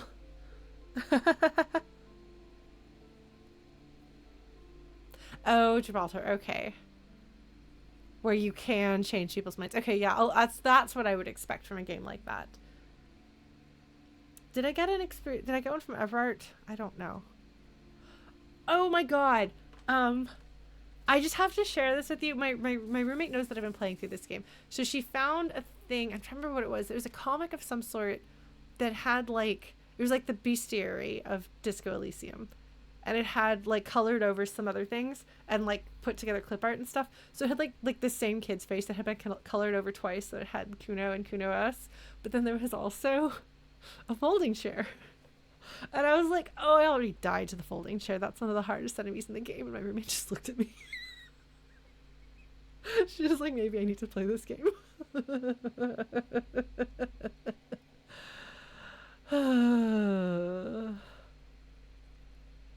They're not wrong, is all I'm saying. Also, did you notice I sort of remembered that? And that was like a couple of days ago. I kind of had to stir around to like dig it out, but I got it. Maybe I am getting a little bit better. That would be nice. Well, we'll find out soon enough. A couple of days. Yeah, maybe it is coming back and it's just going to be a slow process, so we'll see. In the meantime, I suppose if we notice that I seem to be remembering things more than I was before, maybe that's a good sign. Thank you. Well, it's not even a bottomless pit or a junk drawer situation. It's simply that, like, I was thinking that, like, somebody had kind of, like, deleted most of the entries and removed the ability to write new entries. And my doctor told me, no, I think it's all still there. You just can't access it right now. And if it starts coming back, then that'll be really exciting.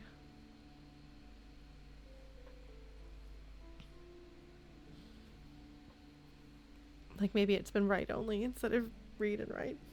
Or read only. I want to play Psychonauts too. That's on my list. But it's going to take forever before we beat this game. We'll probably beat multiple games on Tuesdays. So. The third entity. Third versus what? Who even knows? Brain went into encrypted lockdown for security reasons. Something like that, I think, Adam. May the Lord be with you. She performs an X-shaped cross on her chest.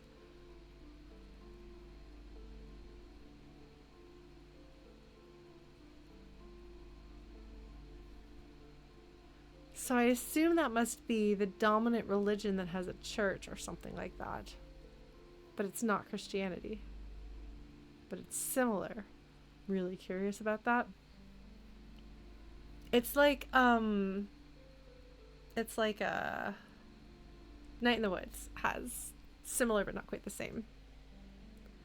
Okay, so I talked to the dice maker. Okay, so we came here. Today's stream was mostly me talking about things and then snooping around the rest of things, and then I bought a map, and now I'm talking to Plaisance, and that's it. Well, we found a rifle in the basement. We didn't die. And we're just talking to Plaisance, and as you can see, we have completed this task and leveled up. Just a lot of talking. Well, this has been absolutely educational. If we happen on the third presence in our travels, we will certainly come back to tell you. Yeah, I mean, if I can come back and report to her that I've slain the specter of capitalism in terms that she'll understand, she can feel relieved. Yeah, at this point, oh, I did get friendship points with Kim. I achieved the goodest cop. Be as good friends with cop. Get Kim to trust you. So that was a cool thing. And yes, and we need to find a legendary pry bar so we can open the ice cream thing. But we didn't die doing that, which I thought we might, because it involved physical instrument, which usually means I'm gonna die. But yeah, no, Kim is trusting. I think Kim can see what I'm doing here, because I didn't go full clown shoes here. I think he can see that there's some intentional strategy here, and so he's trusting that. Yes, the venture continues in other waters. Darker waters. And there remains the possibility that something supernatural is afoot. It could happen. It might. It might. I'm just saying. Oh yeah, I've always had only 1 health. This is why we're at risk of dying anytime physical instrument comes up. Should we get out of here before the vortex collapses? He does a good job of keeping it out of his voice. He's very good at dry humor. That's why I like him. Alright, so that's it. Alright. I have leveled up. How many points? I've got 2 points. I could put another point in rhetoric if I wanted to.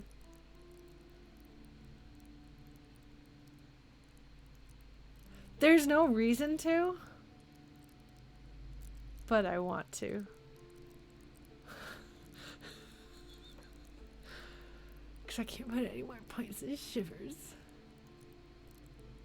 Damn it. That's the one I want.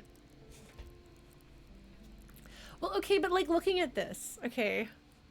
I want points in logic, encyclopedia, rhetoric, empathy, volition, and shivers. And I'm doing a pretty good job with those things. Reaction speed, though. Reaction speed lets you be more responsive in talking. Therefore, more relevant to Lauren.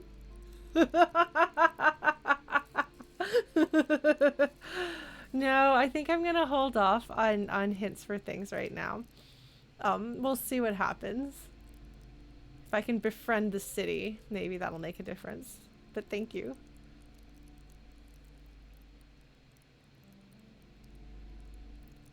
Like, I want to be better at sucker punches of the verbal kind and be more streetwise, never lost for words or lacking a witty comeback.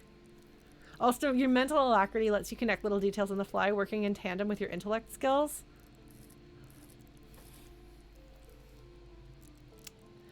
I feel like that fits the character I'm building here, doesn't it? I mean, that's, I think, probably why I put a point in reaction speed to begin with. Yeah, I think I'm going to put a point in reaction speed. It feels like... This feels like what I want. This feels like this is an in-character move for the character build that I want. It's funny because, like, I can never figure out what... Like, if this was, like, combat-based, I would not know, like, which skills, what things should I do? Like, no. But when I'm, like, putting together a person, I can do that. That signature skill, that signature empathy right there. Perfect. We're gonna do this. Accept changes in clothes. Alright. Sweet. Well, that was successful. Kim, are you proud of me? Kim, are you proud of me? Kim, be proud.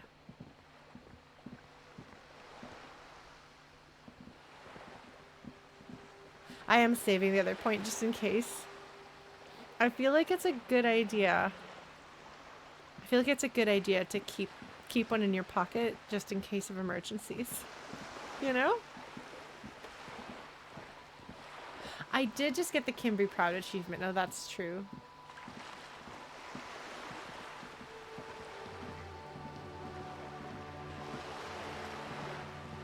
Look, I am an obnoxiously cautious player.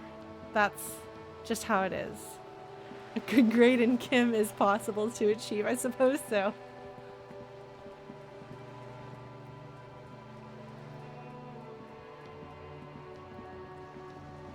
Alright. So there's a few other things that we can do now. We can talk to Joyce. We can talk to her.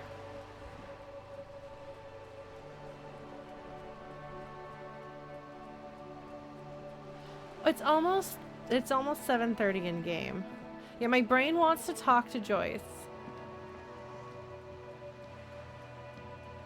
The balcony person out there is the guy who Martinez, I believe. Yeah, I think Martinez is later. Why don't we check? Okay, so the reality lowdown is what we're gonna do.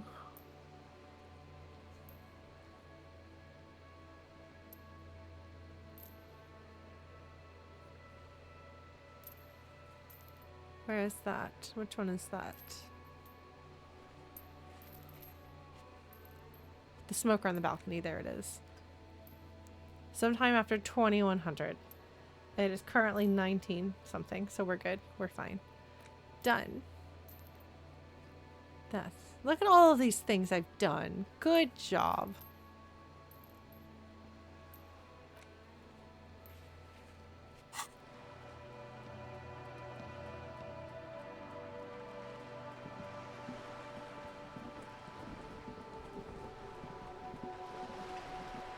Yeah, I'm just really slow. And I talk about other things. I think there are people on YouTube who watch on accelerated speed to deal with it.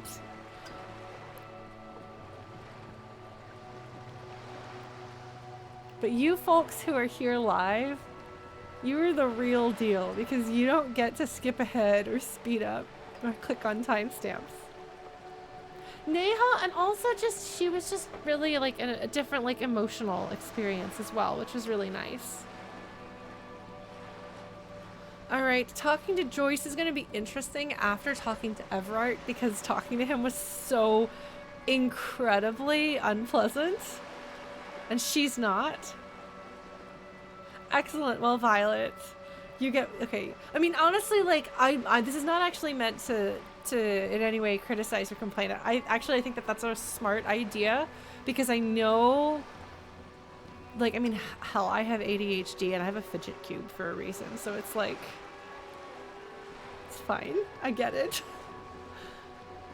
Evrart does suck. Yeah, he's so awful. Ugh. I don't ever want to have to talk to him again, and I'm probably gonna have to. However, it's possible that he was the planned defeat that you do early in the game. So later, once you've leveled up and become badass and gotten more allies and more gear and stuff, you can roll on it and be like, yeah, Evrart, I'm gonna show you what's up.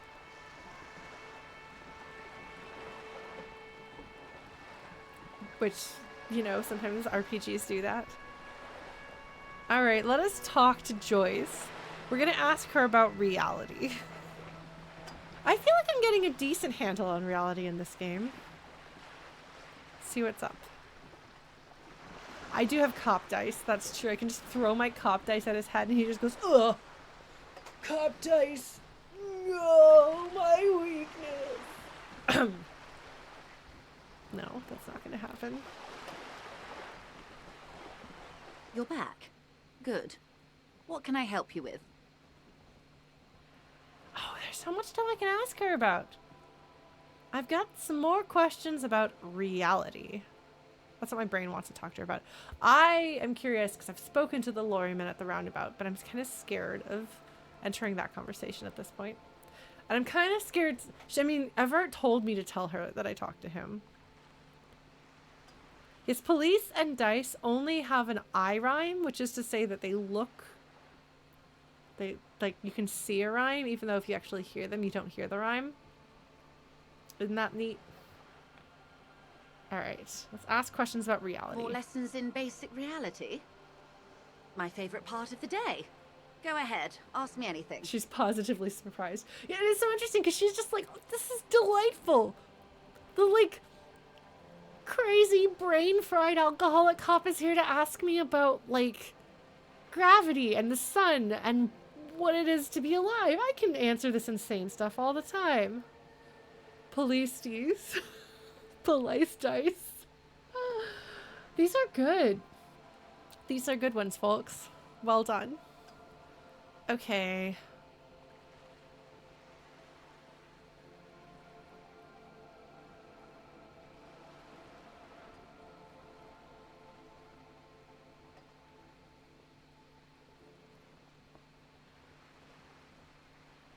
I want to ask these other things, and then I want to ask these things.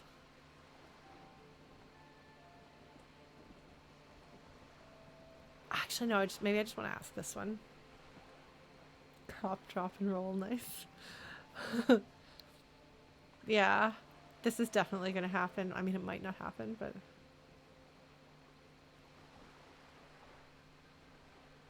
Okay. Let's start small. What times are these? These are unimportant times, Detective. You and I were born after the dust had settled. 1,000th of a second too late. Basically, all of the war and revolution has already happened, and now things are calm and steady. Too late for what? Or I can say got it. Let's see, too late for what? For the big time. Her eyes light up. There's a flash of teeth. She's like, if I had been born in an earlier era, I could have changed the fate of the world. I think that's a little bit of what Joyce is thinking. What's the big time? The revolution. Ha, and what is this revolution I keep hearing about? It's quite easy. Every 100 years or so, our species gets together to decide what's next, who gets shot in the head, and who gets the mineral rights. It's a real kerfuffle. Her dialogue is really entertainingly written. Oh! Factorial time complexity, thank you for subscribing, friend, and welcome. Oh, man. Oh, a bunch of apes duking it out. Oh! Where's that? Who said that? Don't tell me 2001 Space Odyssey or things like that, because it's not that. It's something in this game. What is it? Oh, who talked about the apes? Who was it? About the apes?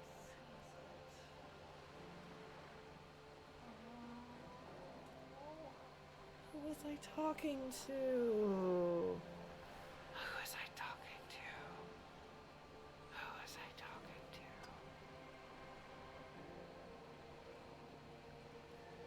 I feel like I got mad about it. Who did I have serious chats with? It wouldn't have been Kim.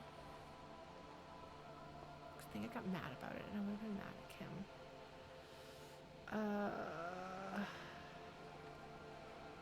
What was it? No. Oh, I don't remember. Maybe my memory isn't coming back.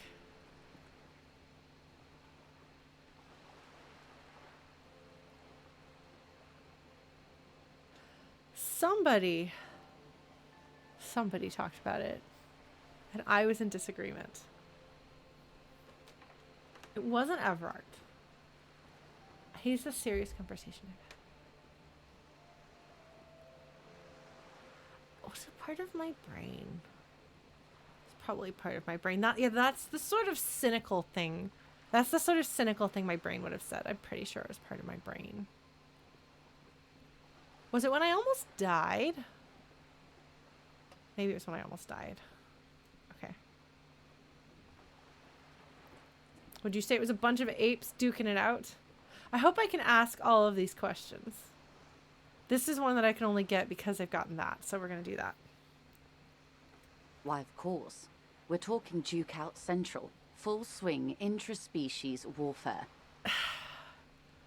She is satisfying to talk to because you say this crazy thing and she's like, yes, that is absolutely a way that we can describe this. And she just rolls with it because words are her thing. And the apes, were they evil? No. I would say the apes were neutral. She looks at you, her gaze sharp. So I can say it sounds like evil to me, or okay, neutral, or they're good apes, actually.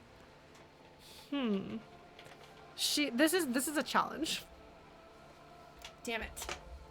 I can swear because it's Disco Elysium. All right.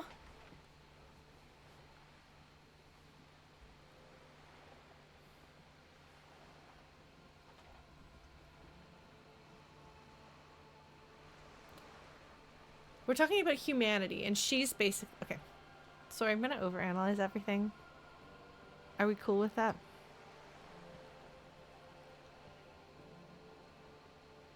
All right. So we're talking about humanity at large. The species.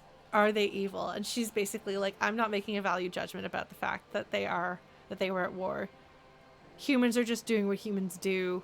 Battling it out it's just part of what we are. And I think she seems like a person who's perhaps not overly concerned with good and evil. Which, to be fair, is a reductive way of looking at things. However, so I can either say they sounds evil because they were warring it out and war is evil, which is very reductive, but also potentially something that Ocelot might say. Okay, neutral, which is basically saying I'm agreeing to go with what you're saying. And then 3, from my read, which is potentially not founded on anything at all, so it might be completely wrong, and I get it, is that that's an assertion that humanity actually is intrinsically good.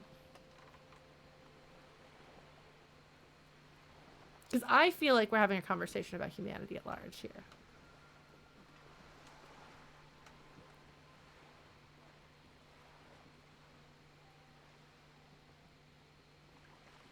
So I'm pretty sure the reason why everyone likes her so much is because after you've talked to Evrart, talking to her feels like a relief, even though she's scary. And that makes you almost think that you're friends. Joyce.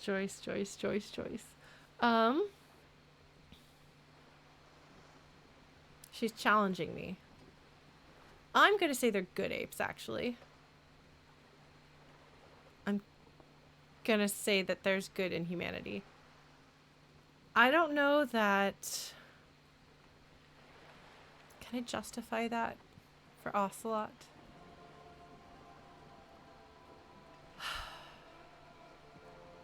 Yes, I can, actually. It's not necessarily that I would think that Ocelot would say that humanity is inherently good, through and through, but I think that Ocelot has an invested interest in believing that people who do harmful things trying to do their best are just human and are good.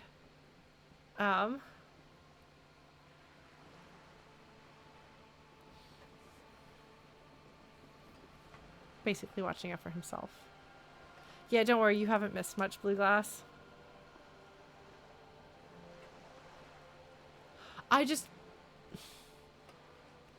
Because her gaze is sharp, she's either trying to force me to line up with her, or this is the case, if I remember correctly, kind of letting her lead me around like a puppy in the first place, let her trap me, and also she was just kind of like, come on, dude.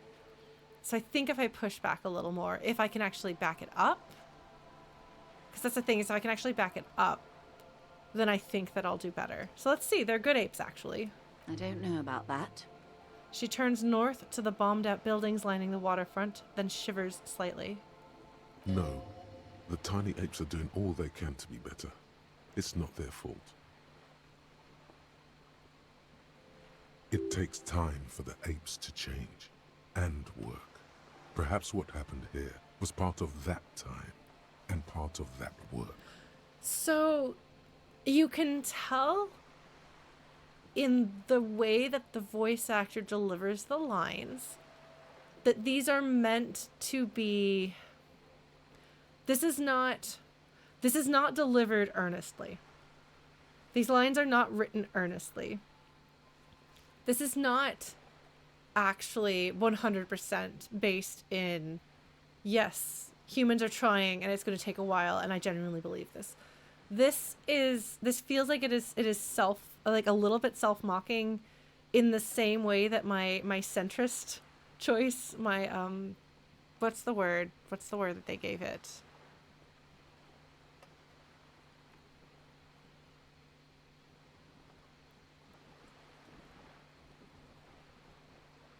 Moralist.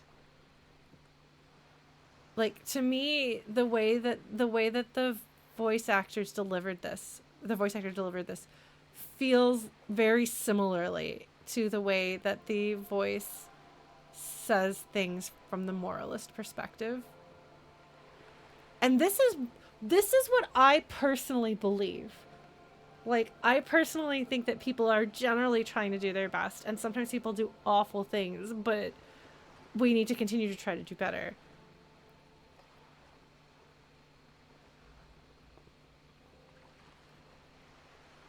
And it didn't sound earnest to me. It sounded a little bit mocking.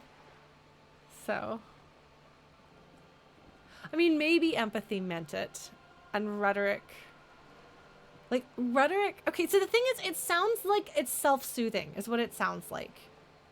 Like, it sounds like they are reassuring you of this, the same way that the moralist voice is like, you couldn't have done any more than that. It takes time for things to happen. Of course you weren't going to succeed at that. Of course we can't expect people to do better. Don't worry your head about it. Don't do the thing that's hard or rocks the boat. That won't succeed. The best chance for success is to go slowly. Does that sound earnest? No. And that's exactly how the moralist voice is delivered, and that's how rhetoric spoke. Because you could say, it takes time for the apes to change and work. Perhaps what happened here was part of that time and part of that work. It takes time for the apes to change and work. Perhaps what happened here was part of that time and part of that work.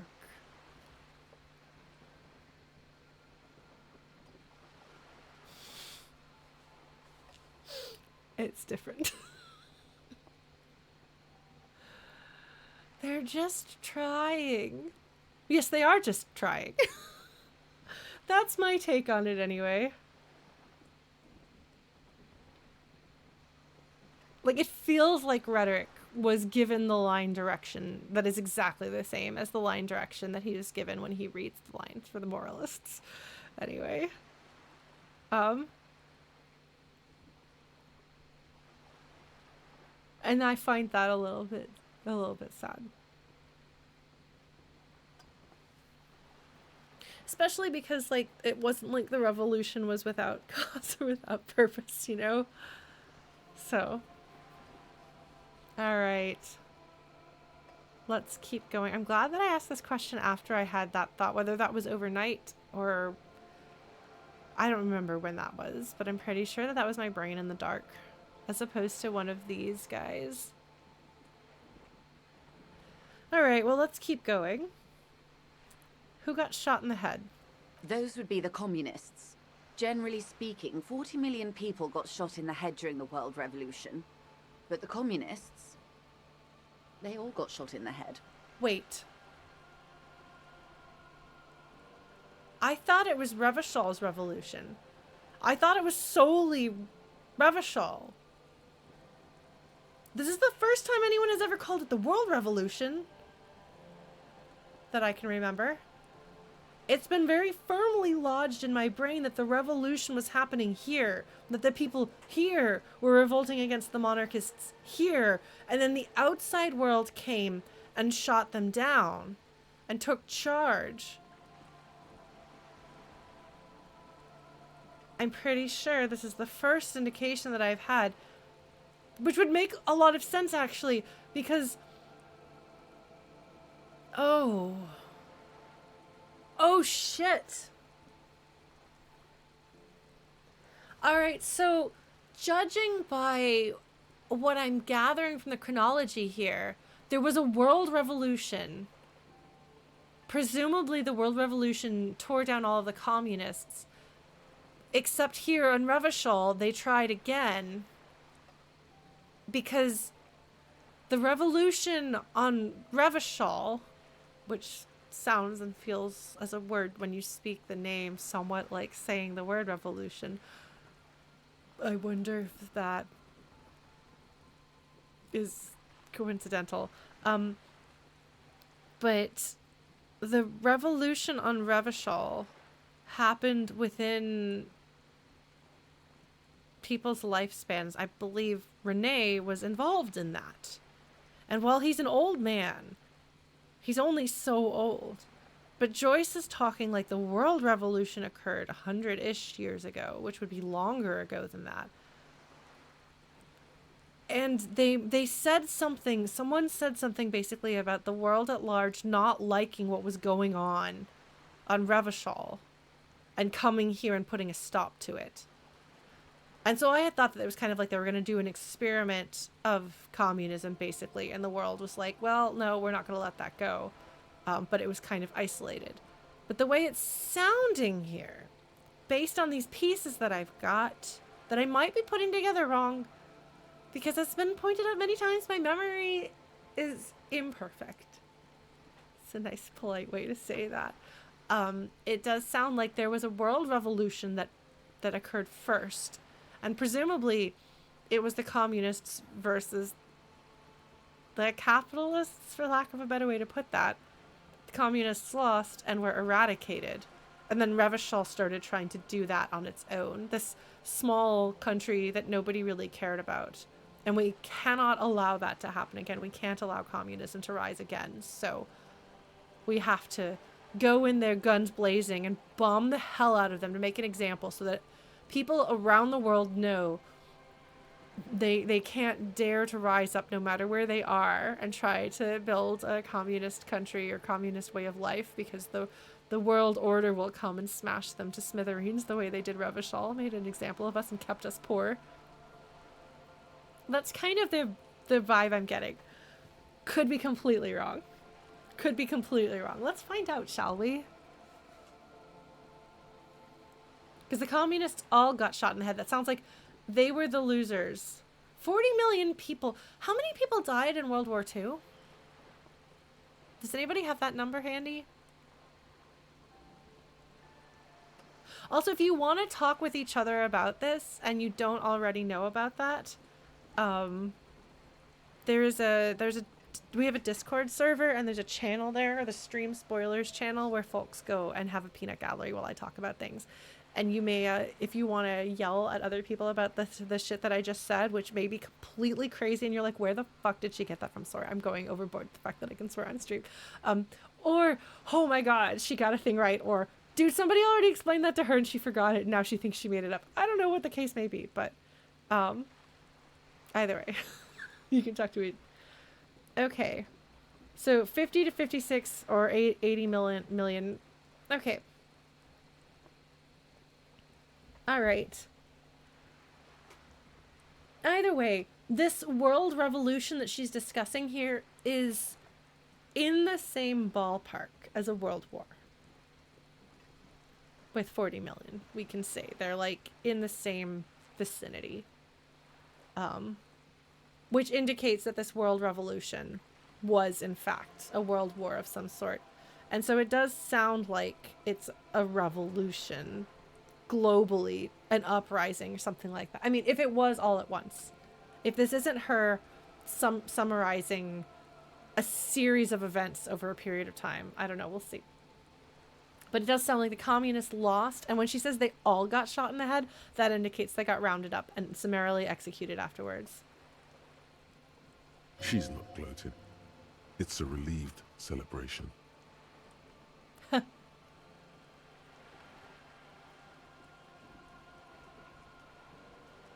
She's scared of the communists. Oh, and the anarchists too. They shot them well. So well, one forgets they even existed. I'm sorry, but that's really chilling.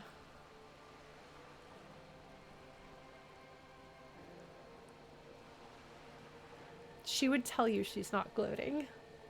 She's just relieved, that's all. Did the communists and the anarchists shoot back? Did they ever?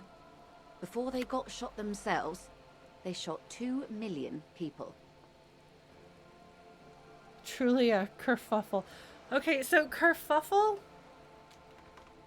is a term that I'm used to being used within the science fiction and fantasy writing community to describe drama that comes up, which can be anywhere from revelation of accusations of sexual assault on the part of some high up fantasy or science fiction writer to a couple of writers decide they have beef with each other and start arguing it out, or somebody gets accused of writing something problematic and their friends come to their defense. Like, it can, there's a wide range of things that can be called a kerfuffle, some of which deserve to be called kerfuffles and some of which it's kind of an understatement. So I have to think about what I'm saying here is. And yes, it does come across, you know, if 40 million people died and 2 million people were killed by the communists, then one could assume that 30 million people or so were the communists that got killed, you know, and anarchists. So it's kind of like degrees of badness here.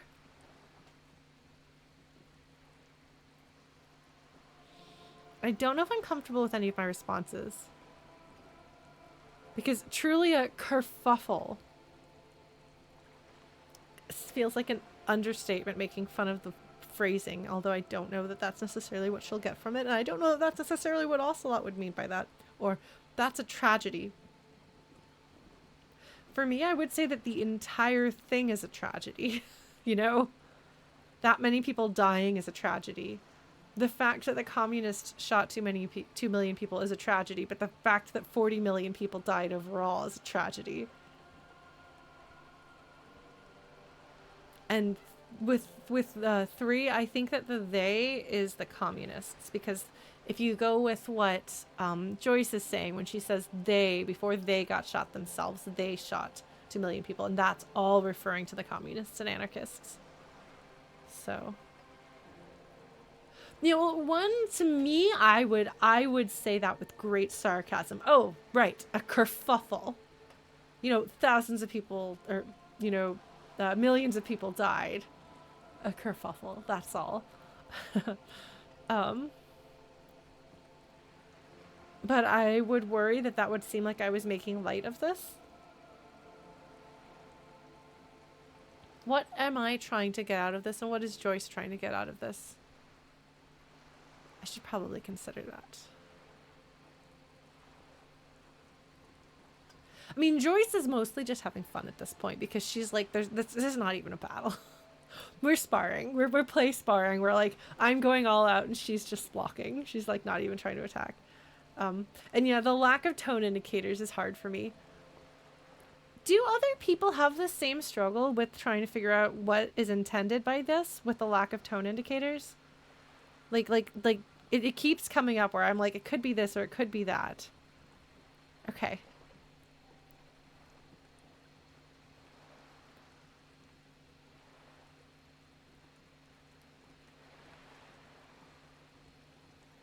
Because it's like constant and it's very frustrating for me.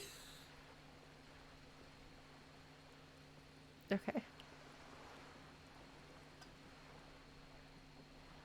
That's interesting in Oracle.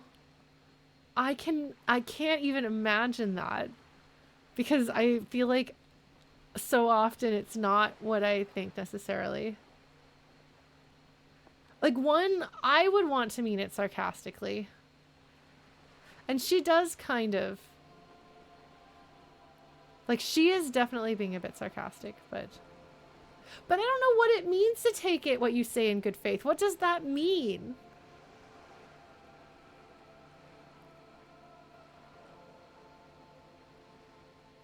Because truly a kerfuffle, with the emphasis on kerfuffle, could mean, yes, that sounds like a kerfuffle.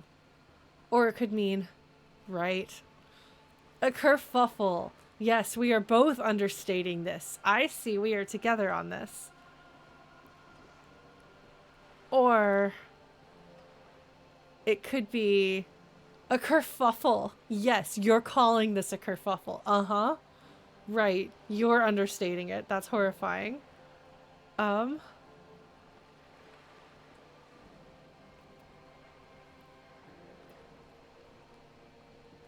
I have no idea.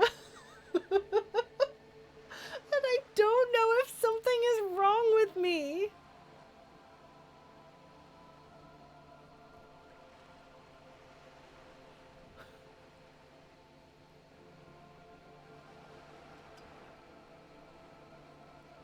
Okay, I'm glad I'm not the only one who has a hard time here.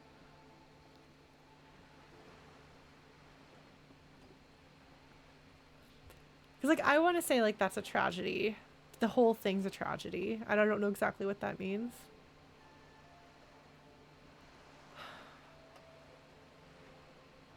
I know she will respond badly to sound like they should have shot more people in the head then. I don't think that Joyce will respond well to that. I don't think. Even though that's, like, that could very much be, like, I don't know.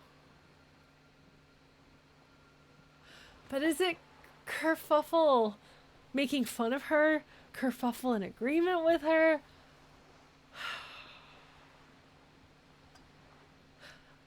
Yeah, no, it's bolded. It's not in quotes.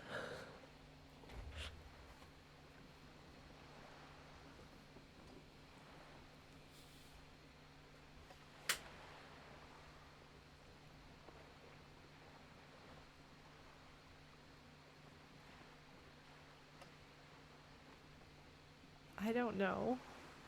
And I'm just, like, ground to a halt here.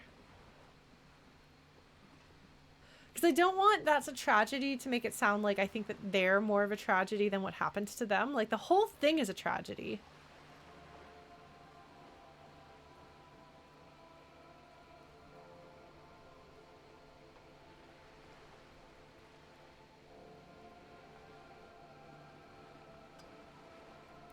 That's fair, Phil.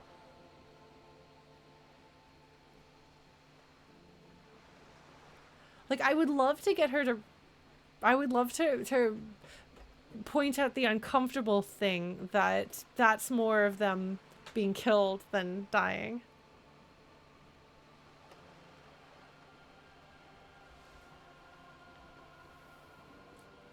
Right. I'm not necessarily saying what's going to let me win the conversation. I just don't want to say a thing that I'm really upset about saying.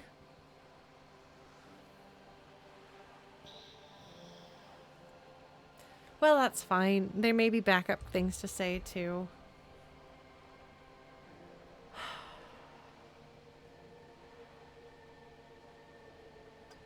I just take video games too seriously, folks. Especially video games in front of other people. I would love to be able to change the intonation of my character's voice. I would love to be able to know I can't play evil playthroughs. I cannot do it. I cannot do it. It does not happen. I have no interest in doing so. I had a therapist once try to convince me that when I play tabletop games, I should play an evil character, and I was horrified. I was like, no thanks. Why would I want to do that?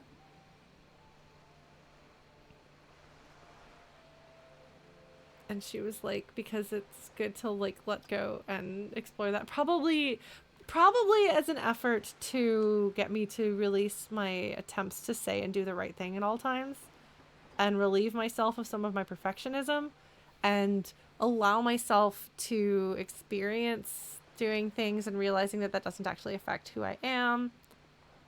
And I don't know. I think also probably to try to force a fantasy reality break there. But for better or for worse, the characters that I play wind up bleeding into me as a player. Horrendously overindulgent Mary Sue fanfic I could do, but not playing an evil character. I'm sorry, I've gone off on a tangent here. I'm going to say that's a tragedy. The whole thing is a death is a tragedy. Sometimes an inevitable or necessary tragedy. I'm going to go with this. This is probably wrong.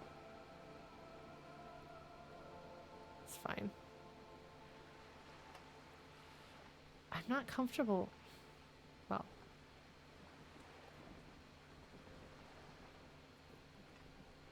The whole thing's a tragedy. Well, worst case scenario, if she thinks that I'm turning on the communists, maybe she'll like me more. That's a tragedy. Yes. The Red Deluge. The Insulindian Deluge, they call it. I had a deluge too in my head. Point to your little head. Oh my god. Right now, I'm not trying to clown shoes at her. We're not trying to get anything, I don't think. Yeah, like, that's the thing is, like, I think that my therapist was trying to get me to not hold myself so tight and rigid all the time. And she thought that playing pretend, being evil, might be a good way to do that. And it may also be because things are never entirely fantasy to me. So.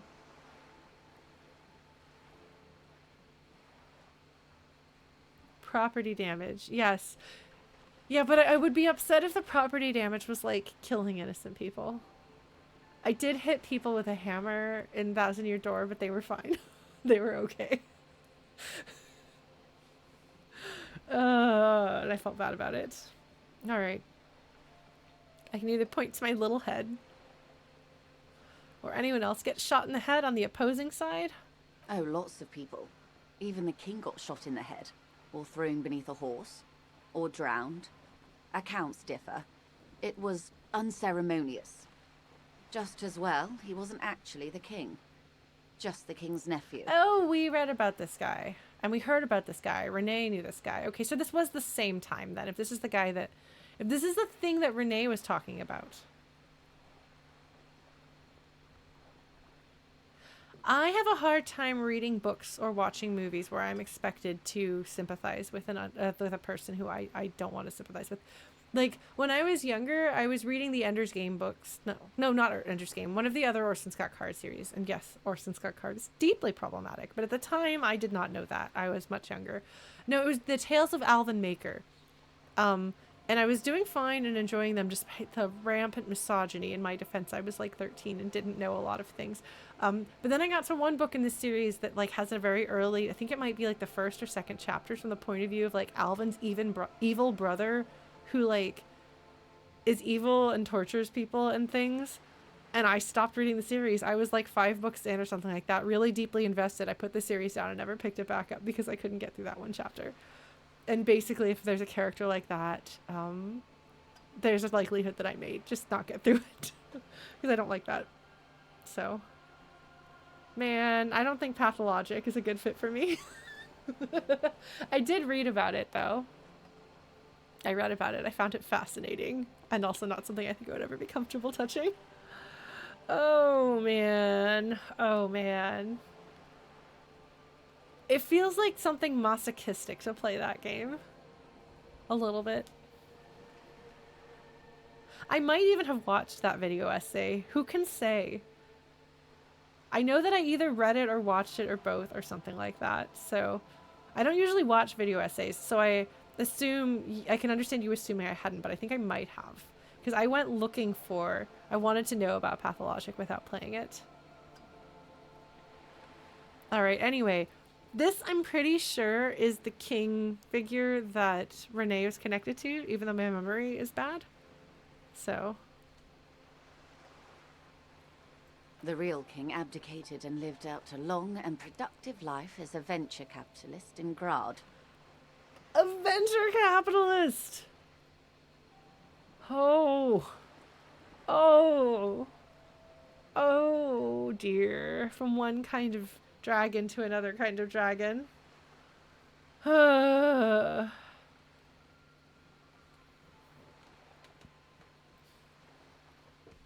can either say smart king, cowardly king, I loved that king, fucking communists, or I don't care about kings. Tell me one more thing.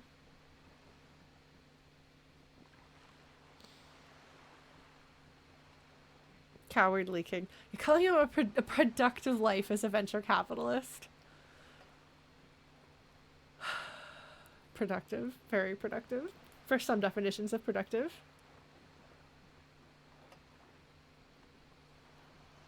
Grad venture time. Oh my god, Phil. Oh my god, Phil.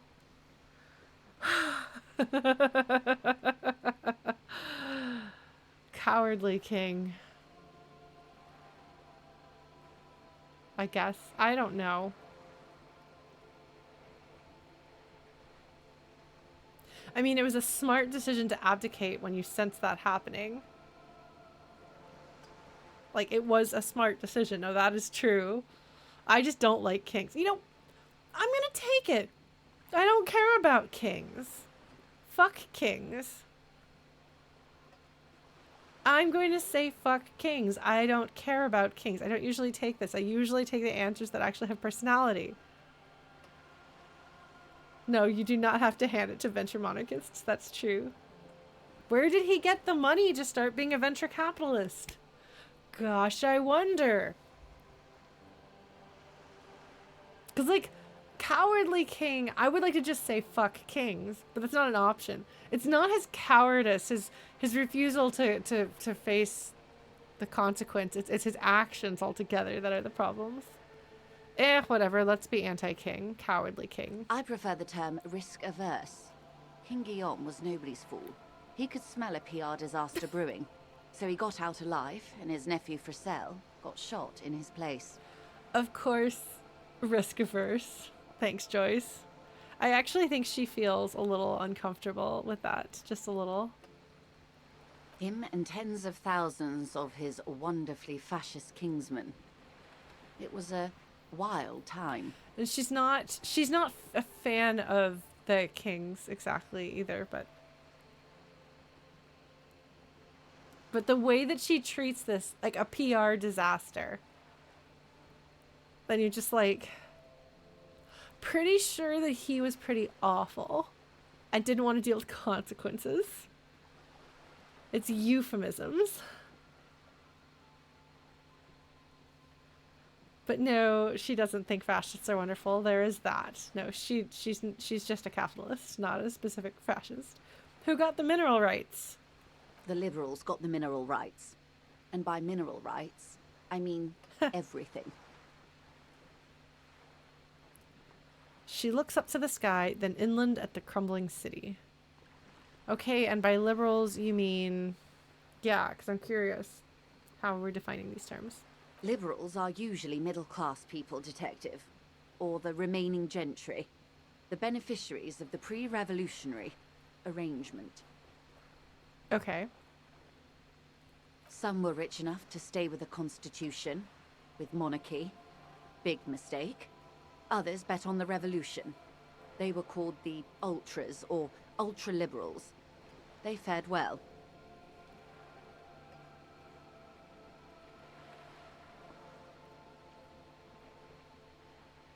So the people who were doing well before the revolution, some of them stayed with the monarchists and got destroyed, and some of them went with the revolution. Notice that it's not that any of them were according to the way Joyce describes this, none of them were actual true believers. They bet on the revolution. It's not that they They were involved in that because they cared and believed in it. How did the Liberals win it all? They didn't win so much as survive. We were the last ones standing when the war ended. Everyone else got shot in the head, remember? Yeah, no, I can tell that this is a different definition of the word liberal than is usually used politically. So she makes it clear what she's talking about.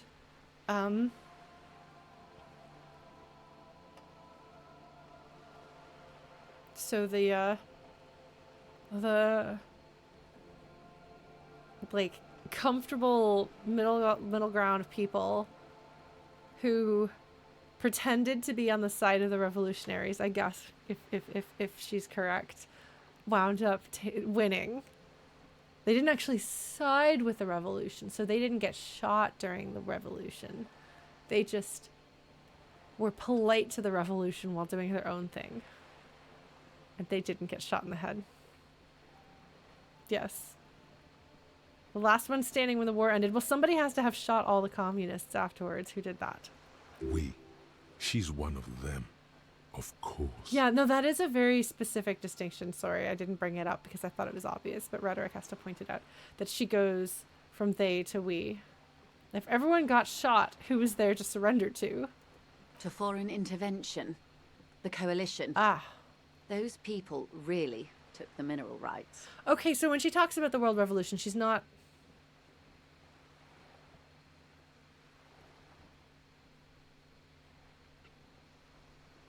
So, presumably only parts of the world were involved in this revolution.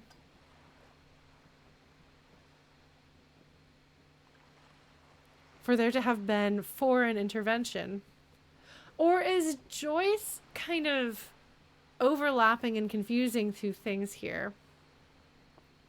Where, for me, she knows what she's talking about, but is she kind of smashing two things together about Revachol and its revolution and the world revolution? Because you can't tell me that 40 million people died in Revachol.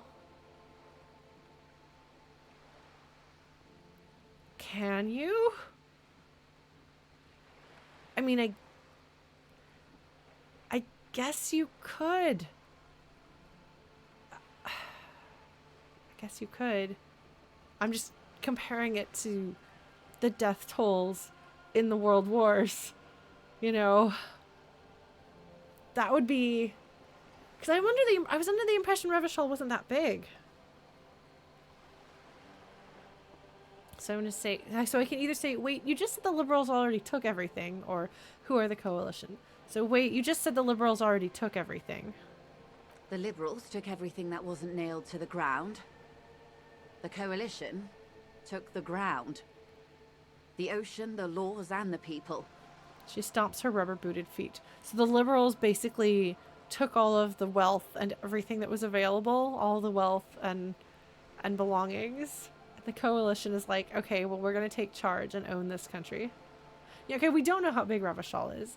If 40 million people died within Revachol, I mean, I suppose... How many people died in the Civil War? Does anybody have that on hand? Because this world revolution, as it is here, may actually have been just a civil war. If it's entirely...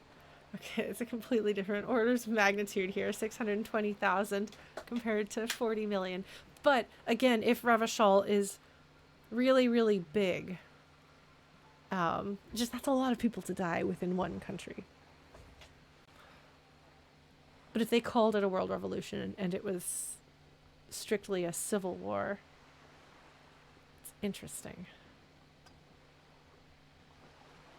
Admittedly, like the Civil War would be like less densely populated than like a modern place.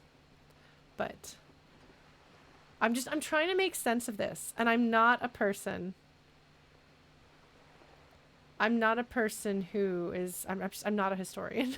So I'm having a harder time wrapping this around, and I'm attempting to grab some facts to give me perspective so that I can understand and not make assumptions that are completely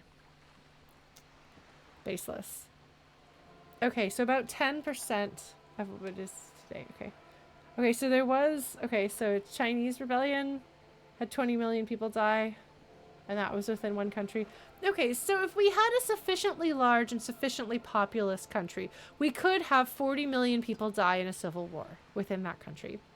And probably some people coming from elsewhere to participate because they believe in the cause.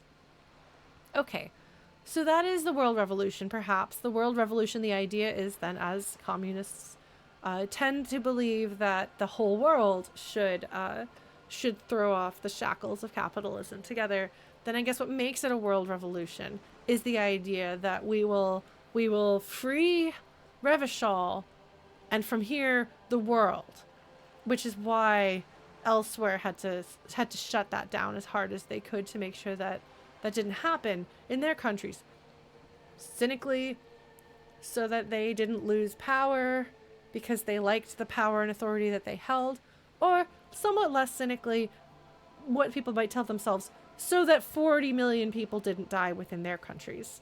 I don't know. I'm really not sure on the scale of things what is possible or not, but these are things that I'm trying to wrap my head around. Well, I'm glad you're enjoying it, Please Just Fun, because if there's one thing I'm going to do, it's overanalyze everything. And I've been really struggling to understand the history of this world, the timing, the scale, the scope. Like, I need like a map and somebody pointing things out to me and being like, this is this and this is this.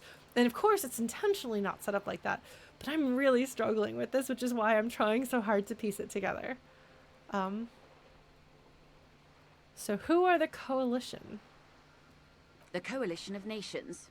Grad, Mesk, Vesper, Messina, Oranje, and Sur-le-Clay. The armed center of the world. They landed here and ended the revolution. It was the moralist thing to do. Thanks. Moralism. All right. Grad. Is Grad the one that is Eastern European?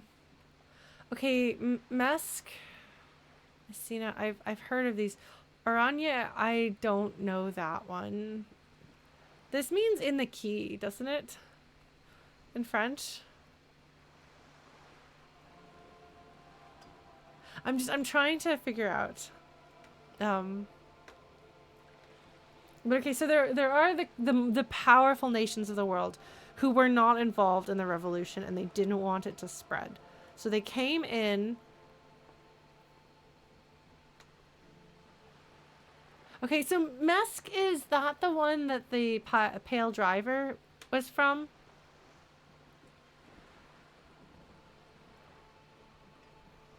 Okay. I was going to say that, but the last one that I asked was hers, was not, so I doubted myself. Okay. That's interesting.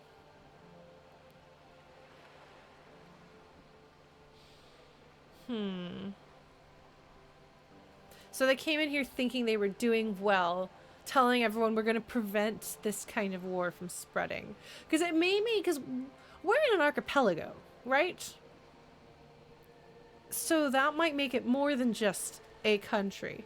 You know, it could be actually rather a substantial population, a rather substantial space, like an entire region of the world, a series of islands and nations that all got bit by the revolutionary communist bug. I mean,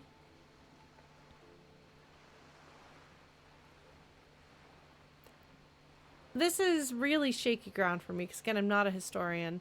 But I think that this is kind of a little bit analogous to the way some things played out in the real world with communist uprisings in which a lot of people locally died. And then the US decided to protect democracy and charge on in. Yeah. Okay. There is bitterness in her voice, tempered with understanding. She is critical, but ultimately understands the cause. Interesting. So the moralists are these. So she hates the way that they did this, but she's like, but they had no choice, even if it sucked. moralist? Question mark. The moralists believe in keeping everything exactly the way it is. They believe in mineral rights and not shooting people in the head. That's interesting. All right. It's funny because she says this, but when we explore more the moralist philosophy in the game, the idea ideally is that you slowly, incrementally change for the better. But Joyce, who is practical, says, well, then no change happens, which is interesting. At least not in the same manner and volume as the others do. They are the long-standing provisional rulers of Revachol now, the coalition government. All right. This is their zone of control. They embolden the RCM with crumbs of the same law they took. Technically speaking, you are a moralist. Yeah, so this is in some ways what I guess it might be like to be in a country that got smacked down by Western democracies. Interesting.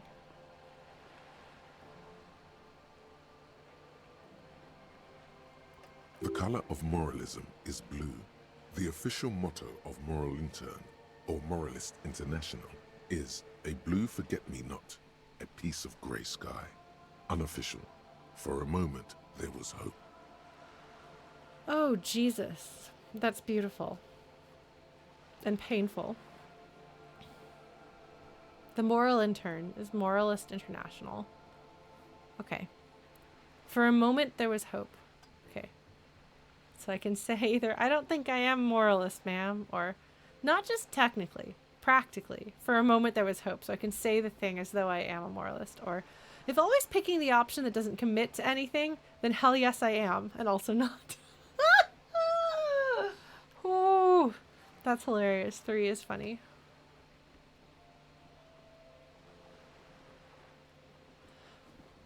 So 2 is quoting that and establishing that I'm actually a moralist. Well, to be fair, I am playing Ocelot as a moralist, whether I meant to or not.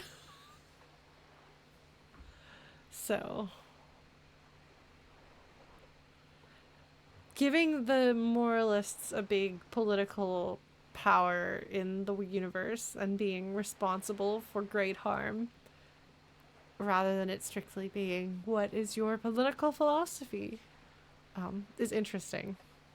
Frustrating. But, like, not, like, bad frustrating. More like that's just how the game is.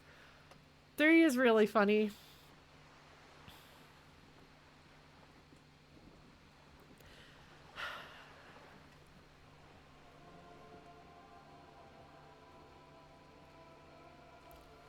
Alright, well, I have played him as a moralist, I guess. And I guess that means actually being in line with something. Damn it! I made a choice based on philosophy. And now I'm being held to that. The real world in-game consequences. Who could possibly have predicted this? All right.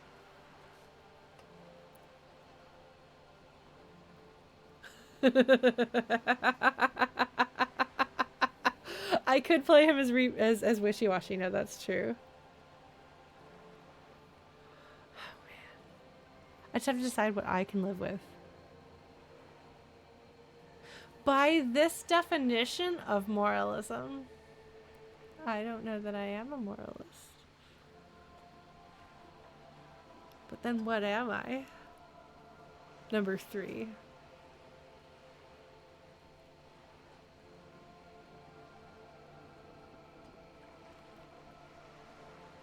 I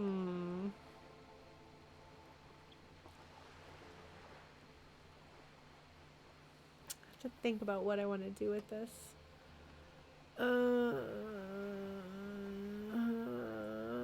Yes, we have gotten our copotype. We are a sorry cop. Guilty as charged. hadn't even had some of the sorry conversations and I still sorried enough.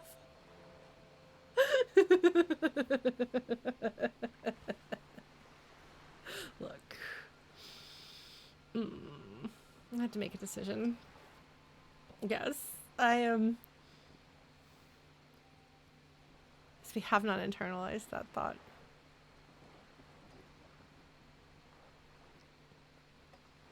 There was a reason why I hadn't. I think I didn't want to use my skill point yet, because instead I put it in. Okay, God, I have to actually make a decision here.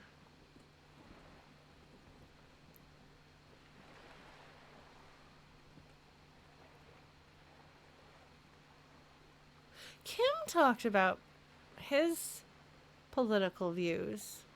Was he a moralist when we talked last night? Last night, like a month ago. Because I'm Lauren. It'd take forever.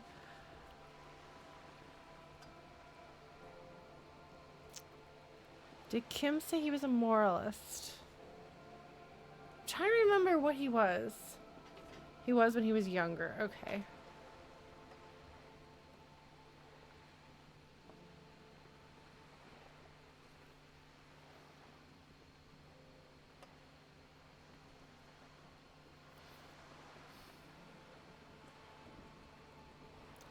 The thing is,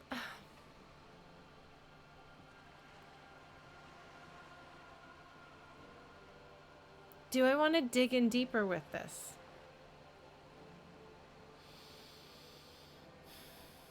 That's a good question.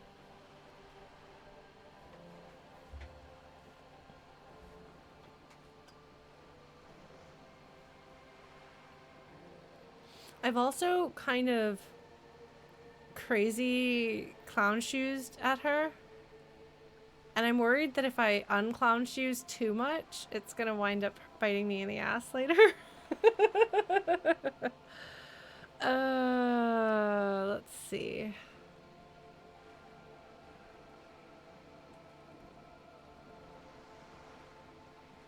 Because when we were initially trying to get information out of her, Kim had told me to clown shoes it. You think that Joyce would actually respect the non-committal?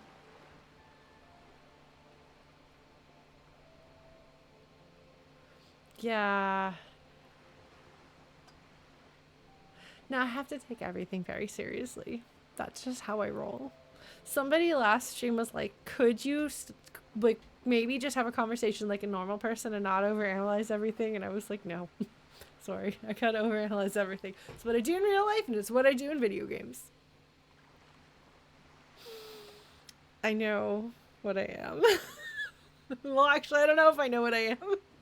But I know how I am at the very least. All right.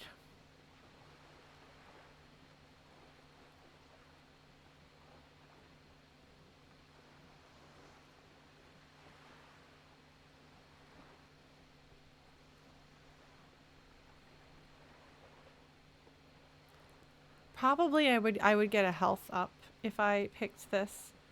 I'm supposed to do this. Okay, yeah, well, let's lean into this. Sure, why not? This is what we've started doing. The voices in his head have started telling him that he's a moralist. So we'll pick that. Not just technically, practically. For a moment, there was hope. A devout man of the center. Hard to come by. It's good to have someone who takes a moderate approach to head shooting. In your line of work, I mean. How about in general? There we go. Yeah, okay, so that was very clearly the moralist option. When was this kerfuffle? Sorry, I know we're going over, folks, but we're in this conversation. A devout man of the center, yes. She's not judgmental. She doesn't agree with you. She's not horrified. She's just politely accepting. All right. When was this kerfuffle? The turn of the century revolution? Don't answer it. It's a trick question. All right. The revolution began in '02 on the Isla of Grad, though by the end, nearly the whole world had gotten involved. They're actually going to explain it to me. So happy. information. I'm gonna go crazy. Okay. So it started in Russia, but by the end, nearly the whole world had gotten involved. So it wasn't Revachol's fault that it happened. Who started it? It wasn't a who, but a what. A pandemic of Zarat, a particularly virulent prion disease, which the authorities in Grad proved unable to contain. Then Mazov came along and overthrew the government. Oh. Okay. I have been corrected. It is in fact Mazov, and my hyper correction, so going too far, trying to pronounce it right, was wrong. So, I will accept their pronunciation and have learned a few things, namely that being able to tell how it was supposed to be pronounced would expect a familiarity with I think Russian language that I don't have. So, I don't know. Yeah. So there was a pandemic that the country couldn't or the government couldn't manage, and then Marx came along and overthrew the government. What did the Tsareth do? It made people overthrow their governments. Wow, really? No way. I'm gonna say no way. Indeed. Zarat is a highly infectious microorganism that destroyed brain tissue. The actual causes of the revolution were material. The pandemic only provided the spark. Okay, so I was sarcastic and disbelieving instead of being like, whoa! Which I probably should have if I want her to think I'm clown shoes, but I'm not clown shoesing. Okay. Destroyed brain tissue, that's bad.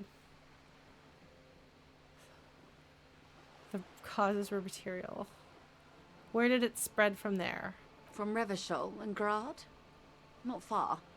The world managed to cauterize itself.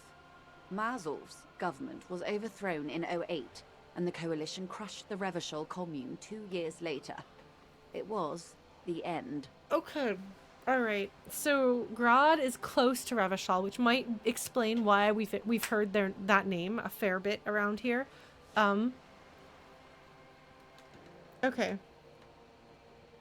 So basically Grad, so fantasy Russia, has a revolution. Fantasy Marx takes over and actually sets up a government. And then it spreads from fantasy Russia to Revachol. Sorry, I'm putting this in terms that I can remember because it's easier for me to wrap my head around. I'm really bad with names. So then once it spreads to these two parts of the world, so the world managed to cauterize itself means presumably that the fantasy UN manages to kind of like trap it from spreading and maybe smash smaller revolutions as they pop up elsewhere. And then Mazov's government was overthrown in 08. And that is, since that's a different country, that is not going to be related to our revolution specifically. Wait. Okay, so the Revachol commune, they talked about an experiment happening here that they didn't want to spread to the rest of the world. Did Revachol actually manage to successfully make a communist state that was actually functioning on its own? Because what's the timeline here? There's a Revachol commune, and the coalition comes 2 years later. Where precisely in there did the overthrow of the king take place? How recently had the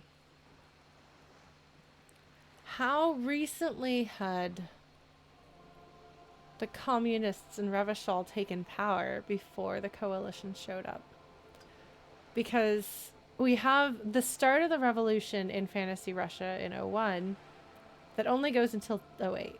Somewhere in there, the Revacholians overthrow their government and institute enough of a new government that they can have something that you could call the Revachol commune just about almost 10 years after the start of the revolution in fantasy Russia.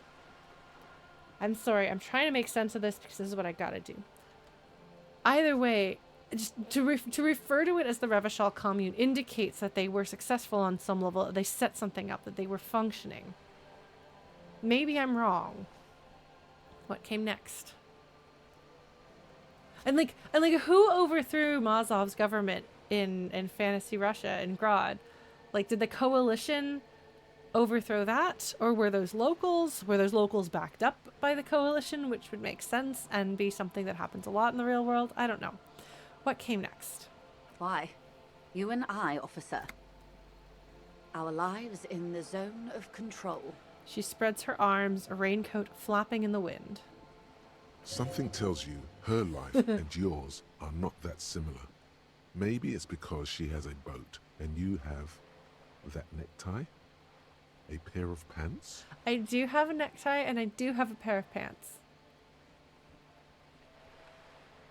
Our lives are very different from each other, I can say. And then I can ask these multiple questions, so I'm going to do this. Okay. Our lives are very different from each other. Indeed. No doubt. But we share the same time and position on the planet's crust. That counts for more than you think.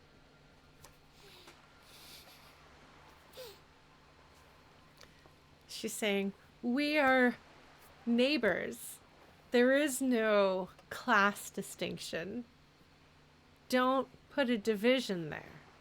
We're all countrymen. That's what matters. It doesn't matter that I lead a life of comfort and everyone here leads a life of suffering. We are all countrymen.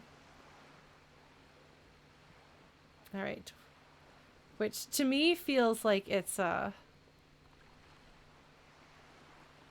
trying to prevent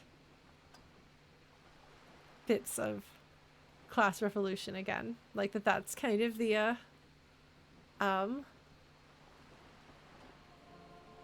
after effects, I suppose, even all these decades later. I don't take what Joyce says, like, pretty much ever as something that doesn't have something else behind it. And as somebody who was raised in she's only ideologically opposed to class revolution. Not that it's personal or anything like that. It's not that she stands to lose anything if that were to happen. She just thinks that's wrong. But of course, it's not like we can possibly expect our neighborliness and the fact that we're countrymen to mean that she should in some way support taking better care of the people here who are suffering or anything like that. Certainly not. That's ridiculous. How could you possibly expect something like that? Things just are the way they are. But it's not important that I have and you have not. What is the zone of control? A city-state divided into free market zones under the everlasting interregnum of the coalition of nations. And you, of course, the citizens' militia. Yeah, okay, so there's absolutely no intent whatsoever for them to hand back control of Revachol to Revachol. The everlasting ruling of the coalition of nations. So the city-state has been divided into free market zones. It's been divided according to its economy.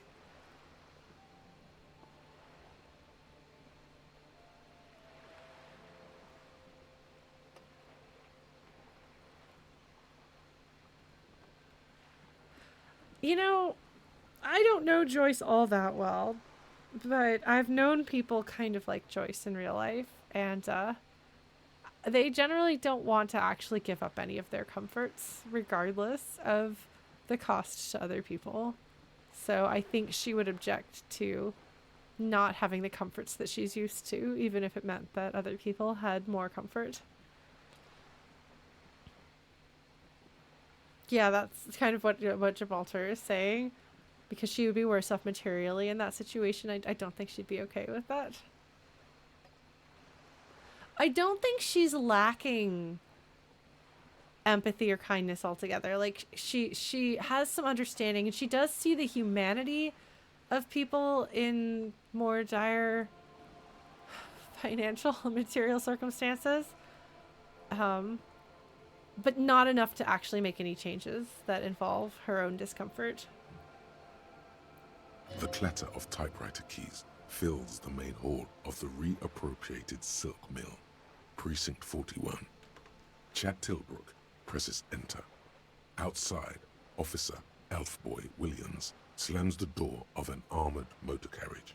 Right, because she mentions the citizens' militia, and so the story brings in a vision of this. This is remembered by Ocelot, imagined by Ocelot, completely unknown to Ocelot, but only shared with us, the player, as an interesting bit of story.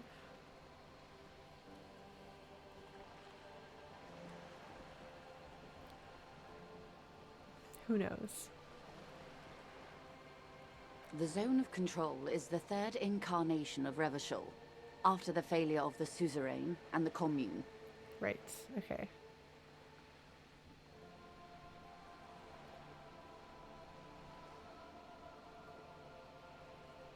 What happened in the rest of the world?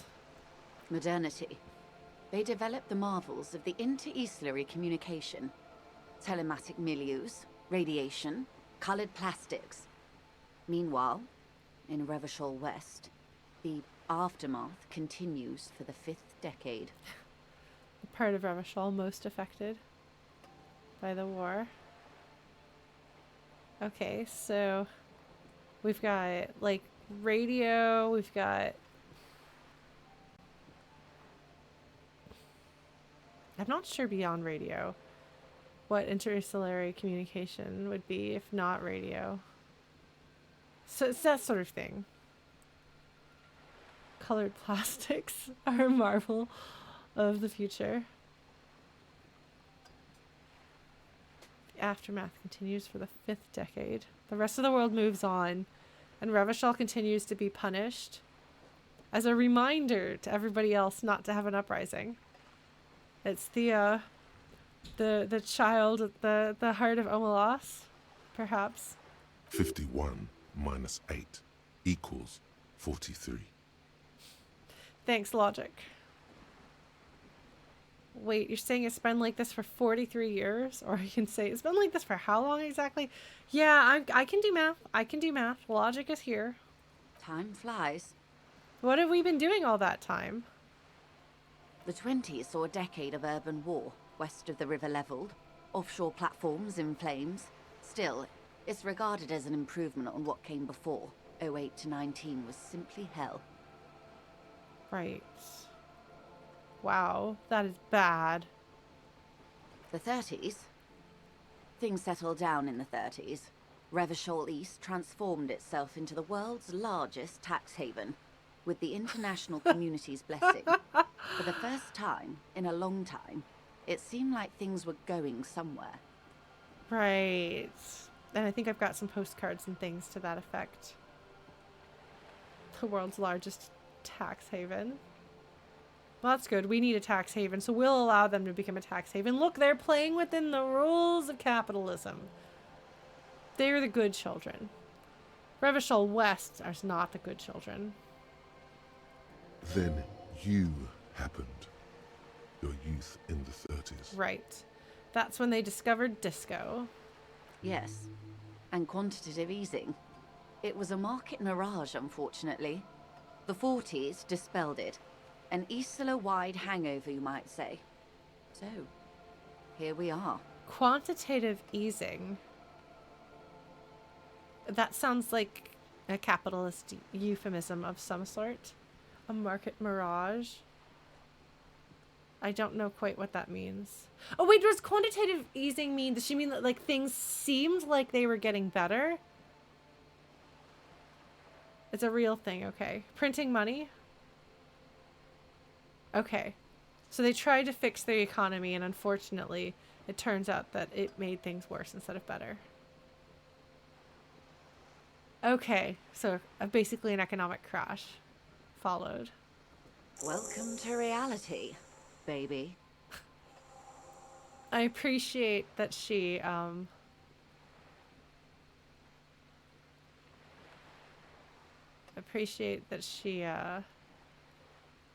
uses the disco dialogue there. From the looks of it, The 50s haven't been much better for the zone of control. You can see it in her eyes. Days slipping away. So if I ask her questions about herself, if I can read her, she actually is not used to that. So last time we had this conversation, I actually managed to kind of get through to her. Okay, so you don't seem to be thrilled. I've no right to be dissatisfied. This shirt is Barbara Muscova. This raincoat is impervious to rain and is guaranteed for 100 years. My daughters will wear it. No, it's just... She looks at the crumbling tenements, paint flecking from the stone. Really? Is this your conscience, Joyce? You're gonna make me eat my words here. We could have had so much more.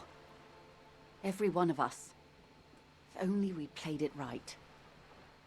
If we'd gamed the system, then you people wouldn't be poor. She's sad that you people are poor.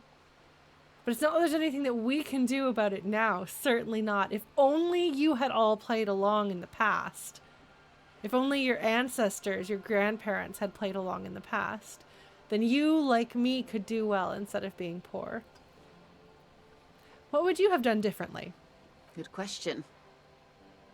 What would you have done differently? Thanks, Joyce. Way to turn this back on me. No, her first. Thanks, Volition. Okay, I can say, asks you, who are you in all this? I want to push her. Would have sought a medical solution. Sounds like Zarath drove those people mad. No. Would have killed more. 400 million, if that's what it took. No. I would have made off with the mineral rights. No. I don't know what I would have done differently. No. I asked you, who are you in all this? And I asked you, past less detective of the Citizens Militia, what insight has acute encephalopathy given to you? She's like, no, I still win. You don't have any power over me.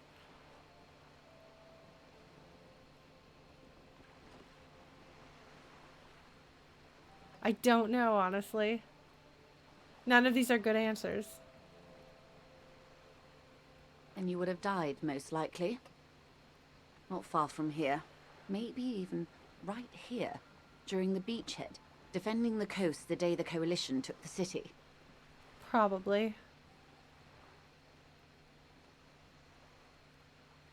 Happily, or no way, I wouldn't have fought with the communards. I'm gonna say probably.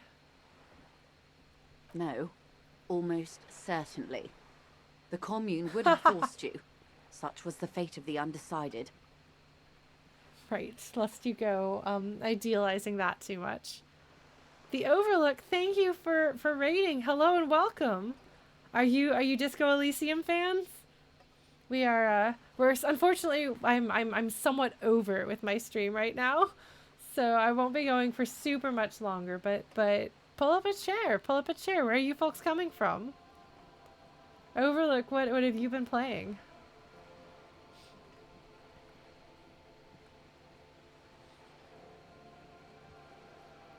Yeah, and the answers usually can be mapped really clearly to one of the philosophies. But that's just kind of the name of the game. That's how it works. Well, for anyone who's joining us for the first time, catching up with distressing YouTube videos. Okay, well, I am playing Disco Elysium. Welcome to my stream. I'm Lauren the Flute. I am ostensibly a variety streamer, I suppose. These days I mostly play video games, but I also have done music streams and baking streams and so on and so forth. My deal is kind of that I talk a lot and overanalyze like everything. So Disco Elysium is basically catnip for me on that front. I have a hard time kind of with some of the content, but I really enjoy the words, if that makes sense. I'm a storyteller. I have my MFA in creative writing, so I've got a lot of background in stories, how they work, why they work the way they do, and I have a particular interest in people. So I like to pick them apart and understand why they're the way they are. And so this game gives me a lot of room to do that. So it's very interesting, very exciting, very uncomfortable. But sometimes we'll just sit in one place and talk for 30 minutes about something in a game. Or longer. We've done longer. I don't know how long we were today talking about something at the beginning of the stream, but it happens. So if that sounds like a fun time, I don't usually go this late, but sometimes it happens. I stream this game every Thursday. I stream Paper Mario: The Thousand Year Door currently on Tuesdays, which just got a remake announced, and I'm almost done with it, so that's fun. And then I think I'm going to be playing Ghost Trick afterwards, and then we'll see where we go from there. And I also do video game music, which I play on my flute and sing. I'm in the process of trying to put together a new video game cover band called Megalovaniacs. And I've started doing video essays of sorts on literary analysis of video games. I've only done one so far. I've got another one in the works, but it may take a minute. I'm going to try to get it done because on the 28th, I'm not going to be streaming because I'm going to be flying on an airplane. And I don't think I could stream on an airplane. So instead, I'm going to try to make it, we'll see. It's kind of a tall order, but we'll see if I can make a video in time so that you can have something to watch on YouTube instead of my stream. Yeah, I've heard such good things about Ghost Trick, and they re-released it, remade it, something. So now I can play it and stream it. So that'll be coming up on Tuesday evenings if that sounds like fun. Tune in, follow me here, or on my various socials. I'm also on Blue Sky. I'm Lauren the Flute everywhere. Hey, my sister managed to play a GameCube, like not an emulator, an actual GameCube on an airplane. She got a little TV thing that she had like a battery pack for, that and the GameCube, and she played it in her plane seat because she was playing Baten Kaitos and she loved it, which that just got a re-release, so that's fun. All right, I think that this is around the end of this conversation, so I guess we're done. I picked a non-committal answer this time around. Let's see. That's enough about the times. They are what they are. Who knows? An afterbloom may yet come. Continue. Anyway, enough sentimentality. Is there anything else you want to know? Not so fast. Who is she in all this? Ask her who she is. She owes you an answer. Oh, I want that one. I want that one. I want that one. I don't want that one to go away if I leave this conversation. Oh.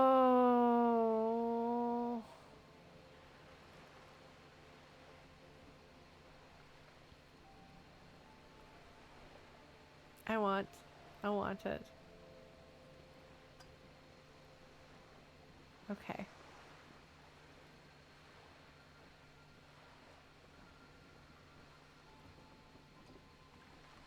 I want to know what you are. How long could it take? 5 minutes? I can't stay up all night. Well, we'll see. I want to know what you are. She hums. She won't maneuver her way out of this one. What are you? I am the vilest of the vile. A traitor. A devourer of nations and infants. She says this with a sudden flash of teeth. Wow, Joyce.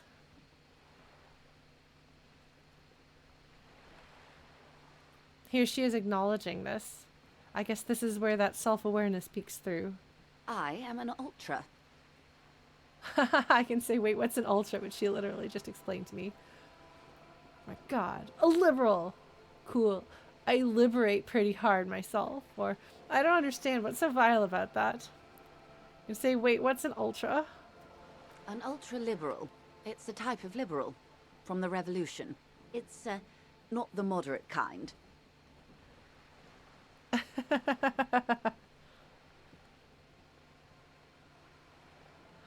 The clown shoes answer is really funny here.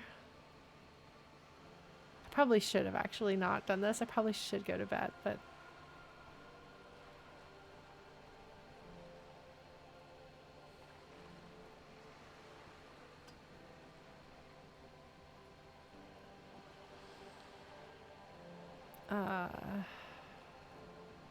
Because I definitely do not have another half hour in me. I will fade.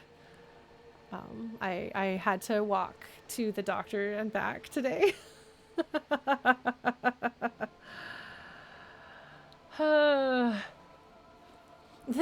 this is really silly. But then again, she was silly. Yeah, sure, why not? Let's pick clown shoes just this once.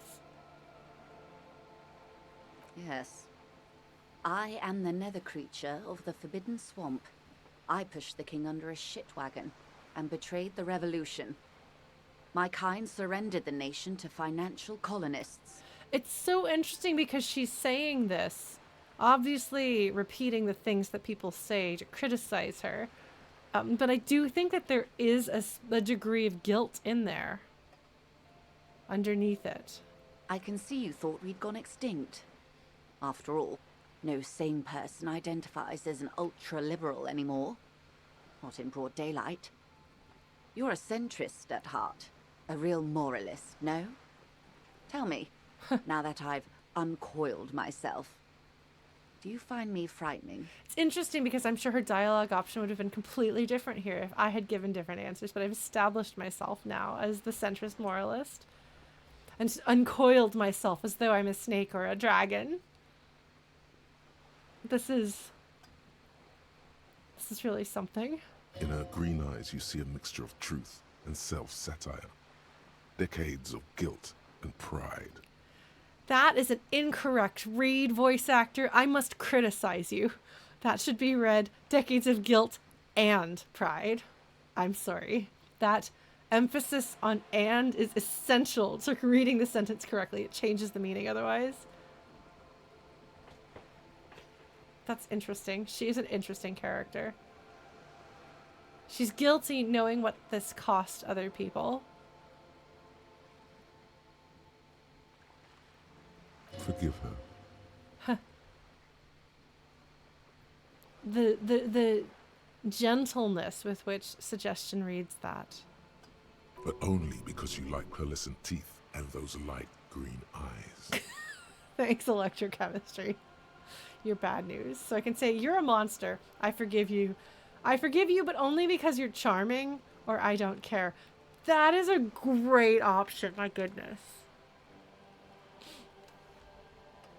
That is an amazing, amazing answer. Honestly, that's the best answer here, frankly. I'm sorry. It is the real answer, and we're going to go with it. I forgive you, but only because you're charming. I think that she can take that. I think she's going to laugh and be like, yes, I know. A devil, who being of great charm and guile, sneaketh into the homes of the godly. Vile devil. This like Middle English-ish spelling. I hope so. I hope we are able to continue as friends despite my scaly bulk. And the insanity, bloodshed, and transfer of wealth that took place here. It was not the plan all along. I actually think that she likes me from this. Because this is playful. And we are both acknowledging that, yes, actually, it is really fucked up. And you probably should feel bad about it. But also are not fully evil.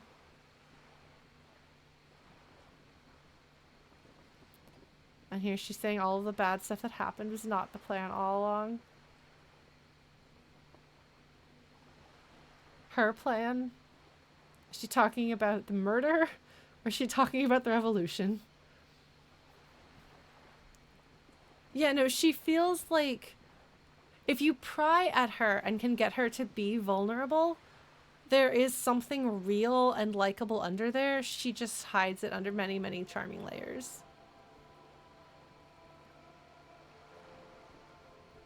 And here she's definitely, there is some truth to her self-mockery. When the dust settled, the liberals were the only ones left to clean up the mess.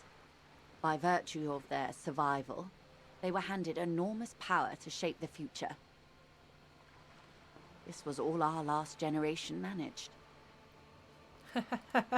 They shaped the future, their future first, we'll take everything we can and make sure our families are safe and well fed. And I guess maybe we should do something about the people who are scrabbling for morsels and trash in the bombed out remains of Revachol West. Would you have done something differently? With due respect to our overlords, the eternal caretaker government that keeps Martinaise a monument to the efficacy of its artillery. Right. In other words, Fantasy UN keeping this neighborhood in shambles to show everybody what happens if you fuck with Fantasy UN. I would not have relinquished sovereignty to the Coalition.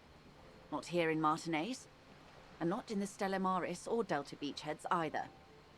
If not for my own sake. Then for my daughters. We had an obligation to defend our sovereignty. We should have burned the whole Isola down rather than let them have it. Wow. Have to point out, I would have marked audio editing, slight error. They cut the end of that final sentence a little too early, so it came abruptly. This is powerful and beautiful, and I think this is real. Like, I think she's being genuine here. For all that she has financially benefited from this, she thinks it's wrong. And she has principles. She just doesn't want to fight for them now. But if she'd lived then, she would have fought for her principles. Dark orange flames reflect in her green eyes, an oil fire on the ocean. You're a patriot? Question mark. So you can say you're a smart woman, or I can say you're a patriot. I'm going to ask her, you're a patriot? Yes, I suppose I am. But I wouldn't be a patriot anywhere but here. So she genuinely loves Revachol. Seditious talk, man. The lieutenant puts down his notes and gives her a look. Okay. So I can actually I can comment both of these. So I can say you're a smart woman. I mean, she is a smart woman. Perhaps. My intellectual vanity will be my undoing. Perhaps that's true, Joyce. You know that you're smart, and you think you can smart your way out of anything, and they'll eventually come up something that you can't smart your way through. You're no dummy yourself.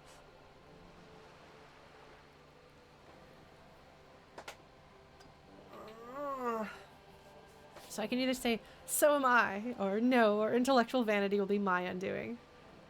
This is really good. I'm sorry, this is really good writing. Because, like, she's likable because she's charming and she's funny and there's humanity to her. But it is this exposure of her guilt, her compassion, her anger at the injustice of what's happened here, and her sorrow for her countrymen who have suffered.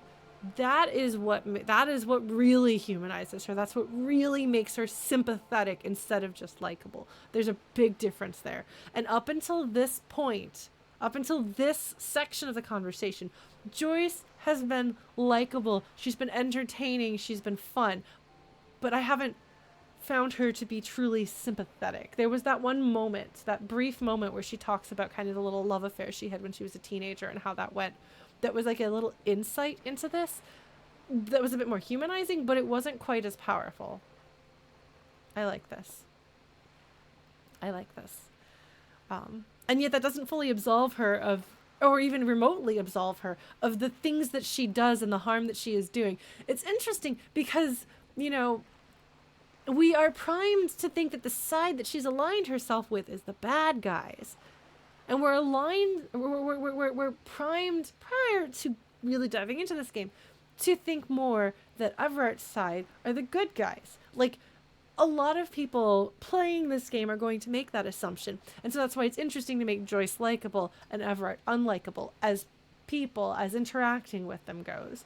But to kind of peel back the layer and see something real and genuine underneath her, which is not actually what I would expect to see. Like, I've known people who are superficially like Joyce. Like, I grew up in a upper middle class suburb that had a lot of people who were very, and remain very, convinced of their own kind of superiority over people who are not doing as well as they are, who don't believe in the concept of privilege, for example.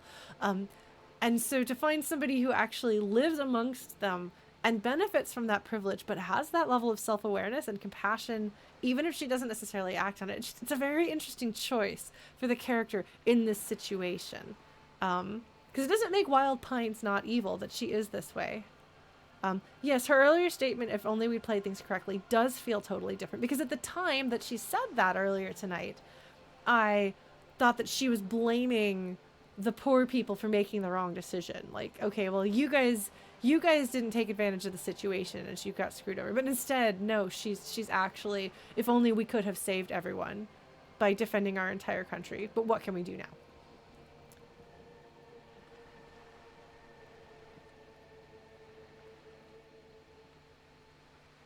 The thing is, I think that underneath his clown shoes, Ocelot has revealed enough intelligence that I might be able to get away with saying, I'm smart too. I don't know. We'll see. I'm curious about this. This or intellectual vanity will be my undoing, which is actually possibly true. I have definitely talked myself into problems in this game thinking, oh, I can handle this, and I couldn't handle this. It's fine. It's fine. It's Ocelot. He's gonna fuck up a lot. So I think I'm gonna go with so am I. Yeah, no, I mean, she might make fun of him for the fact that he's calling himself a smart woman too. Or she might just know what he means, which is that I am also smart. We'll see what she says if she plays around with that. If she teases him. That would be a rhetoric thing. But I don't know if this game would punish me for picking something that technically doesn't quite work because of the, what's the word for that? The prior sentence. There's a word for it, but I can't think of what it is. So am I, or no, or intellectual vanity will be my undoing. No, I'm going to say so am I. A smart boy getting smarter. One basic term of reality at a time. And she's not mean, but she's definitely not really nice about that. This is more playful, but she's acknowledging the fact that I'm asking her about the basics of reality, but it's clear I've fried my brain. So you have daughters? Conclude. Yes. Whatever else I am, I'm also a mother and a wife. Now, shall we return to reality? Oh man, I want to ask her all of these questions. I want to ask all of these questions. I'm gonna conclude for now because it's almost 11 p.m. We did level up twice in one stream. Yeah, we're gonna dive into more Joyce next time. These are some big questions. Thank you all so much for joining me this week. Glad to have been of assistance. The little that I know. Anything else? We managed to get a little bit done this time. We did okay. We're gonna look at our character sheet. We're gonna look at our items. We're gonna look at stuff.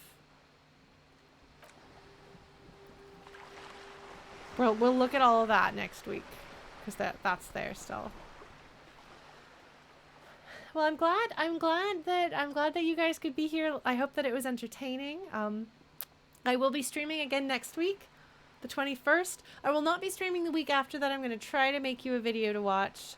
It's Night in the Woods, which may or may not be up your alley. But we'll see if I can get it done. Yeah, good. I'm glad. Yeah, this was very interesting stuff for me too. I will try to get it up on YouTube tomorrow. I'll try to do that quickly. Take care of yourselves. Be good. And yeah, as always, thank you for being here. Good night.